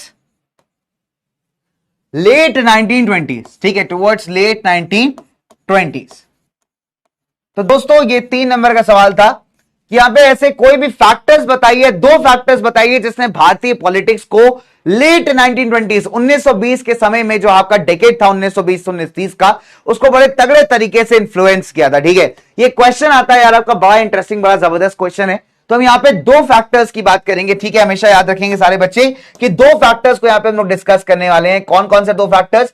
factor number 1 है that is impact of the world wide economic depression, कि वर्ल्ड वाइड इकोनॉमिक डिप्रेशन का भारतीय समाज पे क्या इंपैक्ट पड़ा। और दूसरा हम बात करेंगे बेटा हमारे साइमन कमीशन की। तो देखिए साइमन कमीशन की जब हम बात करते हैं दोस्तों, तो यहां पे बड़ा इंटरेस्टिंग है साइमन कमीशन को समझना, क्योंकि द रीजन इज कि ये एक ऐसा कारण था जिसने भारतीयों को और ज्यादा ब्रिटिशर्स के अगेंस्ट कर दिया, साथ ही साथ इस बात पे भी सोचने पे मजबूर कर दिया कि अब इंडिया को चाहिए कंप्लीट इंडिपेंडेंस। आई बात समझ में? चले तो हम लोग नंबर 1 सबसे पहले फैक्टर की बात करेंगे that is impact of world wide economic depression. अब इकोनॉमिक डिप्रेशन क्या होता है दोस्तों, सारे बच्चे ध्यान से सुनेंगे कि what is the meaning of economic depression. Economic depression का मतलब होता है जब आपकी इकोनॉमी यानी आर्थिक स्थिति जो है देश की वो काफी खराब हो जाए, ठीक है। और अगर आपको याद हो तो 1926 से जो 1931-32 का समय था, पूरे वर्ल्ड के अंदर खासकर एग्रीकल्चर सेक्टर में जो प्राइजेस थे सामान के बहुत ज्यादा कम हो गए थे। अब देखिए इसका बहुत सारे कारण हैं, इसके कई सारे कारण हैं, वो काफी हिस्टोरिक भी हैं, काफी पुराने भी हैं और आपके काफी हद तक वर्ल्ड वॉर 1 से रिलेटेड भी हैं। देखो मैं आपको बताता हूं बेसिकली हुआ क्या था। अगर आपको याद हो तो वुड्रो विल्सन का एक बड़ा फेमस स्टेटमेंट है, बड़े जबरदस्त नेता थे यूएस के उस जमाने में, कि उन्होंने कहा कि produce more wheat and wheat will win the war. ठीक है, तो एक बड़ा फेमस स्टेटमेंट है, आप कहीं पढ़िएगा इसके बारे में। मैं एक बेसिक्स आपको आइडिया दे देता हूं बिकॉज एनसीईआरटी में कंप्लीट तो दिया नहीं है, तो ठीक है मैं बेसिक्स आइडिया दे देता हूं कि एक्चुअली हुआ क्या था। देखिए होता क्या है, देखो समझना ध्यान से, कि जब वर्ल्ड वॉर 1 चल रहा था, अगर आप देखेंगे वर्ल्ड वॉर 1 के अंदर यूरोप के मैक्सिमम इंडस्ट्रियलाइज्ड नेशंस यहां पे लड़ रहे थे, जिनकी इंडस्ट्रीज काफी बढ़िया थी, जिन्होंने फार्मिंग सेक्टर में अच्छा किया हुआ था। लेकिन जब वॉर का समय आया, युद्ध का समय आया, आप देखेंगे कि सारे लोगों का जो प्रोडक्शन है ना, चाहे वो फार्मिंग की बात करिए चाहे वो इंडस्ट्रीज की बात करिए, सब ठप पड़ जाता है। बिकॉज सब लोग क्या कर रहे हैं, यहाँ पे लड़ाई झगड़े में लगे पड़े हैं, युद्ध लड़ रहे हैं एकदम खतरनाक तरीके से। ऐसे में अगर आप देखोगे एक ऐसा देश था जिसको सबसे ज्यादा फायदा हुआ था और वो था आपका United states of America. Because US अगर आप देखेंगे तो वॉर के अंदर सबसे आखिरी में एंट्री मारता है और सबसे ज्यादा बेनिफिट भी वही लेके जाता है। यूएस ने एंट्री मारी थी वर्ल्ड वॉर 1 में 1917 यानी 1917 में, और अगर आप वॉर देखेंगे तो 1918 तक जाकर के आपकी वॉर खत्म हो जाती है। तो जितने भी देश युद्ध लड़ रहे थे उसमें से अगर सबसे कम नुकसान किसी को हुआ था तो वो हुआ था हमारे यूनाइटेड स्टेट्स को। अब यूनाइटेड स्टेट्स के साथ एक बड़ी खास बात होती है कि यूनाइटेड स्टेट्स का जो 1920s का दशक है उसको हम कई बार यूएस की इकोनॉमी में रोरिंग 20s का नाम देते हैं। क्या देते हैं दोस्तों हम लोग? रोरिंग 20s का नाम, ठीक है। अब यूनाइटेड स्टेट्स 1920 का जो टाइम पीरियड था 1920 से 30 के बीच का, उसमें काफी तेजी से ग्रो किया है स्टार्टिंग ईयर्स में, यानी 1920, 21 की बात करिए, 22 की बात करिए। और ये वो समय था जब यूएस के अंदर चल रहा था मास प्रोडक्शन। मास प्रोडक्शन मतलब बल्क के अंदर, क्वांटिटी के अंदर सामान बना करके दुनिया भर में सेल करने का। अब देखो एक पॉजिटिव ये भी है कि यार बाकी जितने भी आपके देश है जो युद्ध लड़ रहे थे, वॉर लड़ रहे थे, उनकी इकोनॉमी की हालत बहुत खराब थी। तो पहली बात तो यूएस आपका काफी सारा सामान प्रोड्यूस कर रहा था। दूसरी बात, यूएस कई सारे देशों को लोन्स भी दे रहा था, भैया कर्जा दे रहा था, लोन, शॉर्ट टर्म लोन्स दे रहा था। जैसे जर्मनी को दिया था उसने, कम रेट ऑफ इंटरेस्ट पे शॉर्ट ड्यूरेशन के लोन्स दे रहा था ताकि आप अपनी इकोनॉमी को रीबिल्ड कर पाइए। तो ऑल इन ऑल जो यूएस है भैया बहुत सारे पैसे कमा रहा था, ठीक है। यूएस की जनता भी अमीर हुई, तो यूएस की जनता आप देखोगे ज्यादा बेटर कमाने लगी, ज्यादा बेटर खाने लगी, ज्यादा बेटर सर्विसेज का इस्तेमाल करने लगी। प्लस आप देखेंगे जो यूएस का बैंकिंग सिस्टम था वो बड़ा मजबूत हो गया, बिकॉज वहां के बैंकों ने कई सारे लोगों को लोन दे रखा था, तो वहां से जो ब्याज का पैसा आता था, इंटरेस्ट का पैसा आता था, उसको इस्तेमाल किया जाता था, है ना। ऐसी जो शेयर मार्केट था यूएस का वो भी बड़ा स्ट्रांग था एक जमाने में। लेकिन क्या हुआ कि धीरे धीरे करके ना सिचुएशन से और हालात यहां पे चेंज होने स्टार्ट होते हैं, ठीक है। अब कई बार ऐसा होता है कि जिस बेचारे यूएस के बैंक है उन्होंने क्या किया हुआ है, लोन दिया हुआ है, ठीक है। अब कई बार ऐसा हुआ कि लोन्स टाइमली जो है यूएस के पास वापस नहीं आए, तो जब आप पैसा दे दोगे लेकिन पैसा आपका वापस नहीं आएगा तो क्या होगा, आपको नुकसान होगा। प्लस पहले क्या था कि स्टार्टिंग के कुछ सालों में जो यूएस था वो फार्मिंग सेक्टर के अंदर भी काफी डोमिनेट कर रहा था, बिकॉज अच्छे खासे प्रोडक्शन वो कर रहा था। लेकिन जब बाकी कंट्रीज ने खुद की इकोनॉमी को रीबिल्ड करना स्टार्ट किया, आप देखेंगे वहां पे दोबारा से प्रोडक्शन से स्टार्ट हुए, तो जो मार्केट का कंपटीशन था वो यहां पे वापस आ गया। अब आप अकेले राजा यहां नहीं रह गए, आपके पास कंपटीशन है करने के लिए। तो आप देखोगे कि एग्रीकल्चर सेक्टर का इतना बुरा हाल हुआ कि एग्रीकल्चर सेक्टर में क्या किया गया कि पहले क्या था कि एक ही दो इलाके थे, एक ही दो कंट्रीज थे जो एग्रीकल्चर प्रोडक्शन कर रहे थे, खासकर उस जमाने में जब वॉर चल रही थी, राइट। एंड वॉर के बाद भी जब आपकी कंट्रीज रीबिल्ड हो रही थी, दोबारा से इकोनॉमी को ठीक किया जा रहा था, तब भी कुछ ही एक आध ऐसे कंट्रीज थे जो फार्मिंग सेक्टर को डोमिनेट कर रहे थे, राइट। अब क्या होता है जब वापस से कंपटीशन पहले जैसा हो जाता है तो सब लोग प्रोडक्शन करना स्टार्ट करते हैं, सब लोग उगाना स्टार्ट करते हैं, तो फार्मिंग के अंदर डिमांड से ज्यादा फूड ग्रेन्स का सप्लाई आ जाता है, ठीक है, बिकॉज जब हर कोई यहां पे फार्मिंग करना स्टार्ट करेगा, हर कोई प्रोड्यूस करना स्टार्ट करेगा, अभी डिमांड तो होता है नहीं मार्केट में, तो क्या हो रहा है कि डिमांड से ज्यादा यहां पे अनाज प्रोड्यूस कर दिया जा रहा है। और इकोनॉमिक्स का एक सिंपल सा लॉ है कि जब कभी भी डिमांड से ज्यादा सप्लाई हो जाए किसी प्रोडक्ट की, तो उस प्रोडक्ट का दाम गिर जाता है। अब मान लो मार्केट में गेहूं खरीदने वाले सिर्फ 10 लोग हैं और मेरे पास गेहूं है करीब करीब 1000-2000 किलो, तो 10 लोग 2000 किलो गेहूं नहीं खरीदेंगे, है कि नहीं? और गेहूं भी उसी से खरीदेंगे जो सबसे सस्ते दामों में आपको बेचेगा। तो जब कभी भी डिमांड से ज्यादा सप्लाई हो जाता है तो चीजों का दाम हमेशा गिरना स्टार्ट होता है। और यही अगर आप देखोगे तो कहां हो रहा है? एग्रीकल्चरल सेक्टर के अंदर। तो एग्रीकल्चर सेक्टर के अंदर अगर आप देखेंगे जो प्राइसेस थे इंटरनेशनल मार्केट में, वो 1926 से गिरने स्टार्ट हो जाते हैं। तो जब प्राइस गिरेगा तो जो फार्मर हमारा इंटरनेशनल सेलिंग में इन्वॉल्व है, जो भी किसान यहां पे एक्सपोर्ट करता है फूड ग्रेन्स को, उसको नुकसान होना स्टार्ट हो जाएगा। जैसे एग्जांपल ले लीजिए, हमारे देश के अंदर जो जाट कम्युनिटी थी उत्तर प्रदेश की, गुजरात के पाटीदार थे, ये खासकर अपने अनाज को इंटरनेशनल मार्केट में बेचते थे। और जब आप देखेंगे कि ये ग्रेट डिप्रेशन का समय स्टार्ट होता है, एग्रीकल्चर प्रोडक्ट्स के दाम गिरने स्टार्ट होते हैं, इन बेचारों को बहुत लॉस होता है। और ये बेचारे ब्रिटिश सरकार का टैक्स नहीं दे पा रहे होते, इनका डिमांड बन जाता है कि हमारे टैक्सेस को कम करिए, लेकिन सरकार यहां पे नहीं मानती। तो एज अ रिजल्ट आप देखेंगे जब आगे चल के सिविल डिसोबीडियंस होगा तो ये उसमें पार्टिसिपेट करेंगे। तो इस तरीके से कहा जा रहा है ना कि कुछ फैक्टर्स ने भारतीय पॉलिटिक्स को चेंज किया, तो इसी वजह से इसका इंपैक्ट आपको मैं बता रहा हूं। ठीक है, तो क्या हुआ कि भैया एग्रीकल्चर की प्राइस जो है 1926 से इंटरनेशनल मार्केट में गिरने लगे। दूसरी इंपॉर्टेंट बात कि 1930 तक प्राइसेस आपके कोलैप्स कर गए। कोलैप्स मतलब बिल्कुल पूरी तरीके से गिर जाना। अब इसमें फायदा किसका होगा दोस्त? इसमें फायदा होगा उस इंसान का जो यहां पे फिक्स्ड सैलरी के साथ काम करता है। अब मान लीजिए मेरी फिक्स सैलरी, तो मेरे को मार्केट के अंदर सामान सस्ता मिलेगा, लेकिन जो प्रोड्यूसर है, जो फार्मर है, जो सामान को उगा रहा है, बेच रहा है, उसको बहुत ज्यादा लॉस होना स्टार्ट हो जाएगा। अब फार्मर्स है और मासूम बोले वाले लोग है ना, अब फार्मर्स के अगर आप देखेंगे तो बहुत ज्यादा बैड कंडीशन हो गई।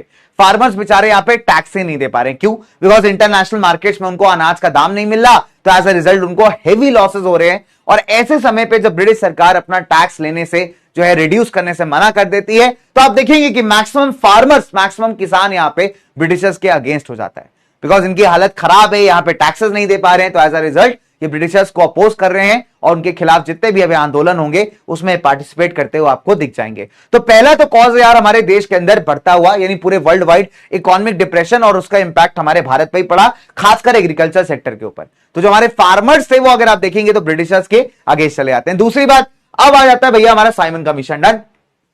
अब साइमन कमीशन पे आप देखेंगे कई बार सवाल किया गया है। एनसीईआरटी के अंदर कंटेंट साइमन कमीशन का बहुत कम है, बहुत ही कम इनफैक्ट आप कहोगे। ठीक है, तो फिर भी हम इसको डिटेल में पढ़ेंगे कि साइमन कमीशन क्या था और क्यों आया था। तो साइमन कमीशन को आप कभी कभी इंडियन स्टैट्यूटरी कमीशन भी कहते हो। स्टैट्यूटरी का मतलब होता है कि जब एक ऐसे संगठन की आप बात करें जो एडमिनिस्ट्रेशन यानी प्रबंधन कि किस तरीके से देश को चलाना है, क्या क्या कानून एंड लॉज होने चाहिए, जब उसमें किसी प्रकार के सजेशन या चेंजेस की बात करने आता है, वो एक स्टैट्यूटरी कमीशन आप कह सकते हो, कहला सकते हो उसको, है ना। और ये इंडियन स्टैट्यूटरी कमीशन मतलब इंडिया के लिए एक संगठन, एक कमीशन बनाया गया है जिसका काम है इंडिया के मैनेजमेंट को कि भारत को कैसे चलाया जाए, क्या रूल्स एंड पॉलिसीज हो, उसको रिव्यू करना और कोई सजेशन अगर है तो उसको यहां पे देके इंप्रूव करना। ठीक है, तो ये तो भैया अपना साइमन कमीशन हो गया, जिसे आप इंडियन स्टैट्यूटरी कमीशन भी कहते हो। इसके जो लीडर थे इनका नाम था सर जॉन साइमन, इस वजह से इसको पॉपुलरली आप साइमन कमीशन कहते हैं। तो साइमन कमीशन जो आपका नाम आया है वो कहां से आया है? सर जॉन साइमन के नाम से। ओरिजिनल नाम क्या है? इंडियन स्टैट्यूटरी कमीशन है। इसका पॉपुलर नाम है साइमन कमीशन बिकॉज इसको जो लीड कर रहा था बंदा उसका नाम था सर जॉन साइमन। 7 मेंबर का कमीशन था, इस कमीशन के अंदर 7 लोग थे जिसमें एक भी इंडियन आदमी नहीं था। अगर आप देखोगे तो इसको सेटअप किसने किया था? कंजर्वेटिव पार्टी की सरकार ने, जो कि उस जमाने में ब्रिटेन के अंदर पावर में थी, जिसको आपकी एनसीईआरटी के अंदर टोरी गवर्नमेंट करके लिखा हुआ है। तो बहुत सारे लोग यहां पे टोरी गवर्नमेंट समझ नहीं पाते, रट्टा मार के चले जाते हैं स्कूल के अंदर की सर मैडम ने पूछा तो हमने बता दिया कि ma'am it was set up by the Tory government. अब टोरी गवर्नमेंट क्या है बच्चा समझ ही नहीं पा रहा है। अगर आप इंग्लैंड की बात करोगे, ब्रिटेन की बात करोगे, तो वहां पे 2 पार्टी सिस्टम चलता है, मल्टीपल पार्टीज नहीं है, 2 पार्टी है, एक लेबर पार्टी अपना कंजर्वेटिव पार्टी। ठीक, तो टोरी सरकार मतलब कंजर्वेटिव पार्टी को रिफर करती हुई सरकार है। ठीक है, जो आपके एनसीईआरटी में टोरी गवर्नमेंट दिया हुआ है ना, टोरी गवर्नमेंट TORY, तो टोरी का मतलब तरोई लौकी नहीं भैया। तुम जाके मम्मी को बता दिए मम्मी हमारे एनसीईआरटी में लिखा है तरोई खानी चाहिए, आज तरोई बनाओ, पापा मुंह बना रहे हैं देख करके, है अच्छा बेटा बाहर मिलो बेटा बताता हूं तुमको, पिटाई करूंगा तुम्हारे, मम्मी से बोल के तरोई बनवा रहे हो तुम, है चलो, तो अगर आप देखोगे तो तरोई गवर्नमेंट नहीं भैया, टोरी गवर्नमेंट नहीं है, this is the conservative party, ठीक है। तो टोरी गवर्नमेंट को मतलब आप कई बार कंजर्वेटिव पार्टी कह के रिफर करते हो, ठीक है। तो प्लीज कंफ्यूज यहां पे मत होइएगा। आई बात समझ में? चले, अब आपके चैट्स में क्यों ऑन नहीं कर रहा हूं, बिकॉज चैट्स इसलिए नहीं ऑन कर रहा हूं, इंपॉर्टेंट सेक्शन चल रहा है, पढ़ाने के बाद पोल दूंगा, उसके बाद ही चैट्स ऑन करूंगा, ठीक है। अदरवाइज तुम जो है इधर उधर किसकी भैंसियां चारा खाया, कौन भैंसियां भाग गई, यही सब तुम डिस्कस करते हो, ठीक। तो इंपॉर्टेंट है कि पहले पढ़ लो, ठीक है, समझ लो, ठीक है, उसके बाद ही अपन चैट्स ऑन करेंगे। डन। चले, तो हमने क्या सीखा कि साइमन कमीशन को किस नाम से जानते हैं? इंडियन स्टैट्यूटरी कमीशन के नाम से। इसके लीडर कौन थे? सर जॉन साइमन थे, इसलिए साइमन कमीशन नाम पॉपुलर हो गया। 7 मेंबर्स थे इस कमीशन के अंदर, और इसे चूज करने वाली पार्टी कौन थी? कंजर्वेटिव पार्टी, जिसको आप एनसीईआरटी में टोरी गवर्नमेंट के नाम से जानते हो, ठीक है। अच्छा, और बताते हैं साइमन कमीशन की बात। देखिए, नंबर 1, तो जब साइमन कमीशन को बनाया गया उस टाइम पे जो यूके यूनाइटेड किंगडम के प्रधानमंत्री थे, इनका नाम था स्टैनली बाल्डविन। क्या नाम था बेटा इनका? Stanley Baldwin. तो Stanley Baldwin was the PM of UK when commission was appointed. दूसरी इंपॉर्टेंट बात, गवर्नमेंट ऑफ इंडिया एक्ट जो आपका 1919 में आया था, उस हिसाब से इस कमीशन को 10 साल बाद आना चाहिए था, यानी 1929 में। लेकिन बेटा चुनाव, हम कहते हैं ना कि सिर्फ भारतीय पॉलिटिशियंस के लिए मैटर करते हैं, भैया इससे ज्यादा मैटर करते हैं इंडियन पॉलिटिशियंस के, सॉरी बाहर के पॉलिटिशियंस के लिए भी। तो चुनाव का चक्कर बाबू भैया, चुनाव का चक्कर। अगर आप देखोगे तो कायदे से गवर्नमेंट ऑफ इंडिया एक्ट 1919 ने कहा था कि 10 साल बाद भारत में एक रॉयल कमीशन भेजा जाएगा। रॉयल मतलब ब्रिटिश सरकार को रिप्रेजेंट करता हुआ कमीशन भेजा जाएगा, जिसका काम होगा कि एडमिनिस्ट्रेशन के अंदर किसी प्रकार के चेंजेस को सजेस्ट करना, ठीक है। और कायदे से अगर आप इस रूल के हिसाब से देखें तो यह कमीशन आना चाहिए था 1929 में, लेकिन साइमन कमीशन भारत में आता है 1928 के अंदर। क्यों? इलेक्शन का चक्कर बाबू भैया। अच्छा, अब अगर आप देखोगे कंजर्वेटिव पार्टी यानी जो टोरी गवर्नमेंट है, उसको एक डर था कि कहीं वो इलेक्शंस ना हार जाए, तो उन्होंने साइमन कमीशन को मुद्दा बनाकर के आप कह सकते हो यहां पे चुनाव लड़ा। तो साइमन कमीशन का अपॉइंटमेंट किया गया 1927 में, और भारत आया ये 1928 के अंदर, ठीक है। किस लिए? ताकि भारत में एडमिनिस्ट्रेशन के अंदर जो चेंजेस हैं उसको यहां पे सजेस्ट किया जा सके। डन। अच्छा, अब अगर आप देखोगे तो जब ये भारत आया तो उसका स्वागत किसके साथ किया गया? स्वैग के साथ नहीं बेटा, बॉयकॉट के साथ। तो कांग्रेस हो, चाहे मुस्लिम लीग हो, चाहे भारत के जितने भी अलग अलग पॉलिटिकल ऑर्गेनाइजेशंस हो, सारे के सारे क्या कह रहे हैं कि बॉयकॉट से करेंगे तेरा स्वागत। टडिंग टडिंग टडिंग टडिंग टिंग। साइमन कमीशन कह रहा है, साइमन क्या कह रहा है? कह रहा हमको फर्क नहीं पड़ता, तुम करते रहो बॉयकॉट, हम तो खाएंगे बैठ के गड़ियम गरम गरम आलू की चाट, ठीक है। तो अगर आप देखोगे तो साइमन भैया को कोई फर्क नहीं पड़ रहा। साइमन कमीशन का हाल है कि बहुत ज्यादा बॉयकॉट हुआ, बहुत ज्यादा विरोध हुआ। रीजन बहुत सिंपल था, क्योंकि बिकॉज इसमें एक भी इंडियन मेंबर नहीं था। तो जब साइमन कमीशन भारत में आया तो साइमन कमीशन को यहां पे नारे लगाए गए, A Simon go back, A Simon वाह, जा रे वापस, ठीक है। हिंदी में बता रहा हूं तुम्हें, अंग्रेजी में अगर आप देखोगे तो Simon commission, Simon go back के नारे लगे यहां पे ना, कि साइमन वापस जाओ, साइमन वापस जाओ, है ना। तो साइमन वापस क्यों जाओ भैया? बिकॉज साइमन कमीशन में एक भी इंडियन मेंबर नहीं था। तो इंडियन ऑर्गेनाइजेशंस ने क्या कहा, कांग्रेस हो चाहे मुस्लिम लीग हो, सबने यही कहा कि तुम भारत के लिए कानून बनाने आए हो, कि तुम इंडियंस के लिए लॉज बनाने आए हो, पॉलिसीज बनाने आए हो, और एक भी इंडियन मेंबर नहीं है, एक भी इंडियन आदमी नहीं है। ये कौन सा मजाक है भैया? साइमन कह रहा है हमारे यहां तो ऐसा ही होता है। साइमन यही कह रहा है, मीम बना के घूम रहा है, समझ लो साइमन क्या कह रहा है? हमारे यहां ऐसा ही होता है, हम नहीं रखते इंडियंस को। अच्छा, एक और बात बताऊं तुमको, एक बड़ा इंटरेस्टिंग कंट्रोवर्सी है कि ये पूछा गया है ना, पूछा गया ब्रिटिशर्स से कि भैया एक बात बताओ कि तुम एक और इंडियन मेंबर नहीं रखे हो यहां पे, क्या बात है, क्या मसला है? तो ब्रिटिशर्स इतना बदतमीज, एक नंबर के बदतमीज लोग, ठीक, कहते हैं कि हमने जो है, अच्छा सुनना स्टेटमेंट सुनना, तुम सर्च करोगे तो मिलेगी एक पूरी कहानी। तो ब्रिटिशर्स से पूछा गया भैया तुम एक और इंडियन मेंबर नहीं रखे हो, उसमें कौन सी बात होगी, कोई बात होती है? तो ब्रिटिशर्स ने एक स्टेटमेंट दिया कि we looked far and wide, हमने बहुत दूर दूर तक देखा, but we could not find an Indian member worthy enough to be in the commission. हमने बहुत दूर दराज तक देखा, हमने दूर दूर तक देखा, ऐसे देखा, ऐसे देखा, ऐसे देखा, बट हमें एक भी इंडियन आदमी ऐसा मिला नहीं जिसको इस कमीशन का हिस्सा बनाया जाए। और यह बात अगर आप देखोगे तो कांग्रेस के लीडर्स के दिल पे लग गई। उन्होंने कहा कि तड़प तड़प के एक दिल से आह निकलती रही कि एक भी इंडियन मेंबर तुमने कमीशन में रखा नहीं, ये कौन सी बात होती है यार? तो अगर आप देखोगे तो भैया हमारे मोतीलाल नेहरू याद है ना तुमको, मोतीलाल नेहरू जी, पप्पा हमारे जवाहरलाल नेहरू के, हाँ, तो उन्होंने कहा कि बेटा ये तो तुमने घनी बेइज्जती कर दी हमारी, तुमने कैसे इनकेपेबल मान लिया इंडियंस को? कहते हैं रुको अभी हम तुमको बताते हैं। तो अगर आप देखोगे तो साइमन कमीशन के रिस्पांस में 1928 के अंदर नेहरू साहब अपनी एक रिपोर्ट बनाते हैं, जिसको नेहरू रिपोर्ट के नाम से भी कहा जाता है। और अगर आप उस नेहरू रिपोर्ट को अगर आप कभी पढ़ेंगे बेटा, तो आपको पता चलेगा कि जो आज का भारत का संविधान या कॉन्स्टिट्यूशन है, उसमें कई सारे पॉइंटर्स आपको नेहरू रिपोर्ट से मिलते जुलते लिख जाएंगे, ठीक है। तो नेहरू रिपोर्ट जो 1928 की आई थी, एक तरीके से ऑपोजिशन था इस साइमन कमीशन का, बिकॉज साइमन ने भी अपनी रिपोर्ट जो थी सबमिट की।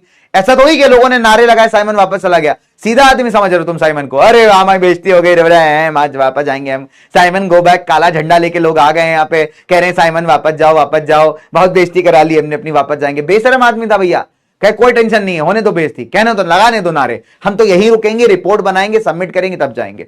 ठीक, तो this is what Simon commission is all about. Done.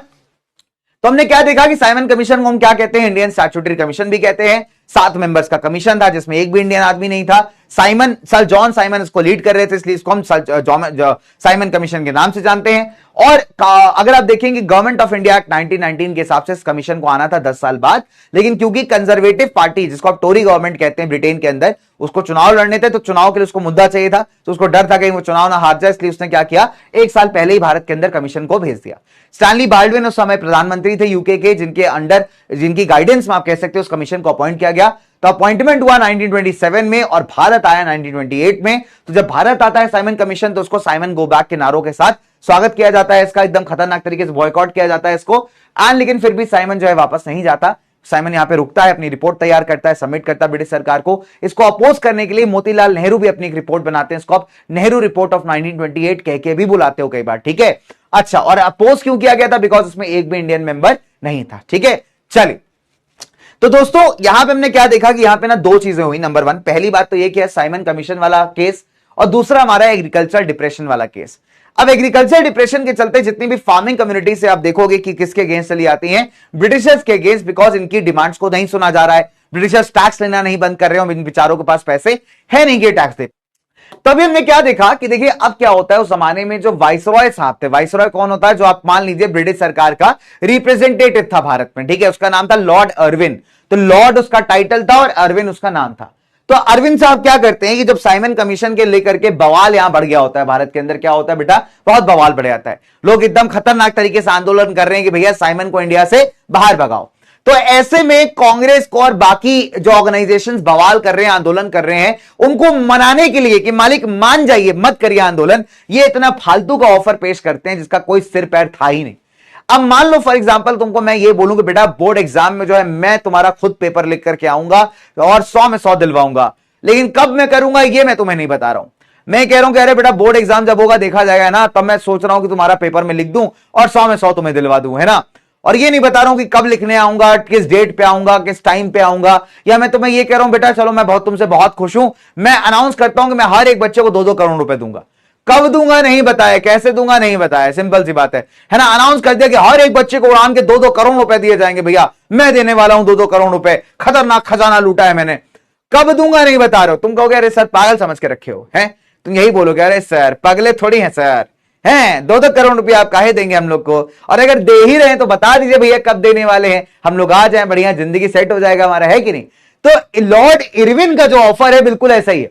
वेग का मतलब होता है बेटा पॉइंटलेस, ठीक है, बिल्कुल यूजलेस ऑफर। तो लॉर्ड इरविन क्या कहता है, लॉर्ड इरविन कहता है, कांग्रेस वाले अच्छे कांग्रेस वाले सुनिए, लॉर्ड इरविन क्या कहेगा, इरविन है तो थोड़ा मतलब है ना, थोड़ा मतलब स्टाइल के साथ बोलेगा एकदम बढ़िया से, अरे कांग्रेस के लोग हम तुमको एक ऑफर देती, क्या ऑफर देती, हम तुमको बोलती कि हम तुम्हें जो है डोमिनियन स्टेटस देगा, डोमिनियन स्टेटस। डोमिनियन स्टेटस का मतलब होता है कि अपने इंटरनल मुद्दों को मैनेज करने का पावर, यानी जो बेसिक प्रॉब्लम्स है इंडिया से रिलेटेड इंटरनल मैटर्स, उसको मैनेज करने का पावर इंडियंस के पास होगा, और बाकी जो पावर्स हैं डिफेंस, बैंकिंग, बड़ी बड़ी चीजें वो ब्रिटिश के पास ही रहेंगी। मतलब एक बड़ी सरकार के नीचे एक छोटी सरकार, उसको हम कहते हैं डोमिनियन स्टेटस, ठीक। तो इरविन क्या कह रहा है, कांग्रेस वालों हम तुमको एक ऑफर देता है, बहुत बढ़िया ऑफर है, हम तुम्हें डोमिनियन स्टेटस देगा। कब देगा हमको भी नहीं पता मामा मिया, हमको भी नहीं पता कि हम तुमको कब देगा डोमिनियन स्टेटस, लेकिन कभी ना कभी तो हमको तुमको दे ही देगा।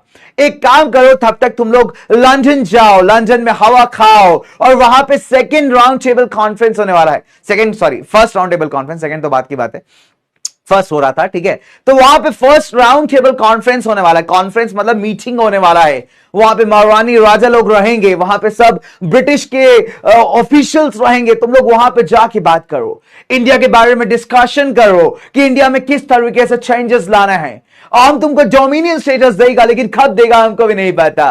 कैसा लगा हमारा ऑफर। कांग्रेस कहती बहुत बेकार है, गांधी कहते हैं अरे हम आंदोलन करते हैं, नॉन वायलेंस करते हैं, इसका मतलब ये थोड़ी हम इंटेलिजेंट नहीं रहे, बहुत इंटेलिजेंट आदमी, तुम हमको क्या समझो, बेको समझे हो, हम सब ये देख चुके हैं सब साउथ अफ्रीका में, जानते तो कहां हो तुम्हारे बारे में है। तो अगर आप देखोगे तो यहां पे क्या होता है यार, इंडियन नेशनल कांग्रेस और बाकी पॉलिटिकल एसोसिएशंस को दिल जीतने के लिए, उनका सपोर्ट जीतने के लिए क्या है कि जो लॉर्ड इरविन है वो यहां पे एक ऑफर रखता है। क्या ऑफर होता है? अक्टूबर 1929 को लॉर्ड इरविन कहते हैं कि यार डोमिनियन स्टेटस हम देंगे भारत को, लेकिन कब देंगे? अनस्पेसिफाइड फ्यूचर, मतलब कब देंगे इनको भी नहीं पता, ठीक है। आन कहते हैं कांग्रेस को कि आप जो है राउंड टेबल कॉन्फ्रेंस को अटेंड कर लीजिए। तो लंदन में कॉन्फ्रेंस, एक मीटिंग ऑर्गेनाइज कराई जा रही है जहां पे सारे पॉलिटिकल एसोसिएशंस को बुलाया गया है, और इस मीटिंग का मेन एजेंडा, मेन मुद्दा यही है कि यार भारत के फ्यूचर को डिस्कस करना, ठीक। तो कांग्रेस यहां पे इससे सेटिस्फाई नहीं होती, और सिंपल सी बात है यार कि कांग्रेस इस चीज को बिल्कुल अपोज कर देती, ठीक है। तो कांग्रेस कहती है भैया हम इस चीज को एक्सेप्ट यहां पे नहीं करते, ठीक रहेगा। यानी सॉल्ट सत्याग्रह का क्वेश्चन, ठीक है, कि Gandhi use salt as a weapon to unite the different classes in a common movement, discuss. 5 नंबर में क्वेश्चन आता है, या क्वेश्चन आपसे ऐसे पूछ सकता है कि why did Gandhi choose salt as a symbol of resistance. आपको कई बार यह भी क्वेश्चन पूछेगा कि why did Gandhi choose salt as a symbol of resistance. Gandhi ने सॉल्ट यानी नमक को जो है एक तरीके से रेजिस्टेंस या विरोध करने के सिंबल के फॉर्म में क्यों चूज किया, ठीक है। तो देखिए 1929 और 1930 तक एक बात तो साफ हो गई थी, गांधी को ये बात समझ में आ गई थी कि जब तक आप लोगों को यहां पे यूनाइट नहीं करने वाले, जब तक आप हिंदू मुस्लिम अलग अलग सेगमेंट्स को एक साथ नहीं लेके आने वाले, चाहे अमीर हो चाहे गरीब हो, तब तक यहां पे ब्रिटिशर्स को अपोज करना बहुत ज्यादा मुश्किल है। तो इन्होंने दिमाग लगाया, निंजा टेक्निक लगाई, इन्होंने सोचा यार कि किसी ना किसी ऐसी कॉमन चीज को पकड़ना पड़ेगा जिसे अमीर भी यूज करता है, गरीब भी यूज करता है, और हर धर्म का इंसान यहां पे उसका यूटिलाइजेशन करता है। तो गांधी जी को समझ में आया कि भैया नमक के अंदर वो बात है कि जो लोगों को कनेक्ट कर सकती है, ठीक है। अच्छा, अब अगर आप देखेंगे नंबर 1, पहली बात, गांधी को लगा यार कि सॉल्ट को एज अ सिंबल इस्तेमाल किया जा सकता है अलग अलग क्लासेस ऑफ पीपल को साथ लाने के लिए, बिकॉज नमक एक ऐसी चीज है जो हर एक आदमी खाता है, चाहे अंबानी हो, चाहे मैं हूं, चाहे आप हो। तो इस मामले में हम अंबानी को कंपीट कर सकते हैं कि वो भी नमक खाते हैं, हम भी नमक खाते हैं भैया, हम भी कम थोड़ी अंबानी से, नमक खाते हैं, मजाक चल रहा है इधर, है एकदम खतरनाक। रोज सब्जी में नमक चाहिए अपने को बढ़िया से, है कि नहीं, फ्राई वाले चावल में नमक चाहिए। तो एक मामले में तो जो अमीर है गरीब है सब बराबर है कि एवरीवन यूजेस नमक यानी सॉल्ट, ठीक है।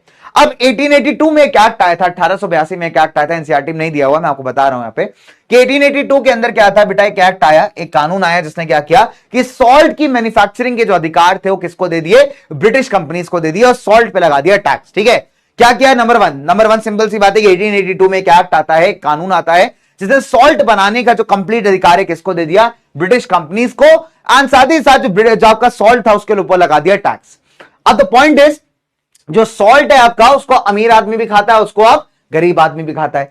तो गांधी को लगा यार कि ये बहुत ही अच्छा तरीका है यहां पे हर एक classes of section of classes को एक साथ लाने का इन अ कॉमन मूवमेंट, ठीक है।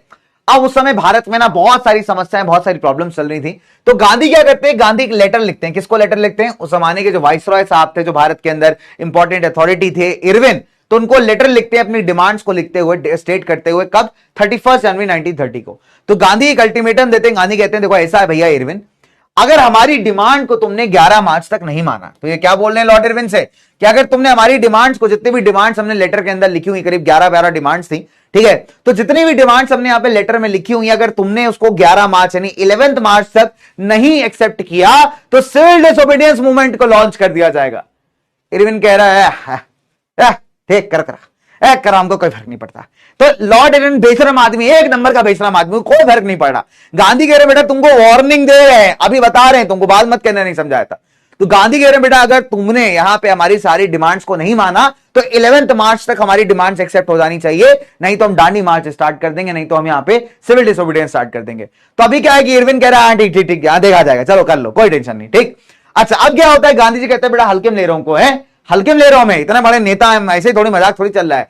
तो गांधी जी क्या करते हैं, 12 मार्च को अपने कहे अनुसार, जैसे उन्होंने कहा था, अल्टीमेटम दिया था, कहते हैं बेटा इरविन साहब तुमने तो हमारी बात मानी नहीं, लेकिन हम अपने वादे पक्के हैं। तो गांधी ने क्या किया, 12 मार्च 1930 को एक मार्च स्टार्ट किया साबरमती से लेकर के डांडी तक। तो साबरमती में इनका आश्रम है, और डांडी अगर आप देखेंगे तो गुजरात में कोस्टल टाउन है, एक समुद्र के किनारे बसा छोटा सा गांव, छोटा सा आप इलाका कह लीजिए। तो इन्होंने साबरमती आश्रम से गांधी दांडी तक का करीब 240 माइल्स 240 मील लंबा जो था वॉक स्टार्ट किया अपने 78 वॉलंटियर्स के साथ। 78 वॉलंटियर्स मतलब जो उनके ट्रस्टेड शिष्य थे, स्टूडेंट्स थे, 78 अपने लोगों के साथ इन्होंने दांडी तक ये पद यात्रा, पैदल मार्च स्टार्ट किया, पैदल पैदल चलना स्टार्ट किया। 240 माइल्स का टोटल डिस्टेंस था, हर दिन 10 माइल्स चलते थे, तो 10 मील हर रोज चलते थे, ठीक है।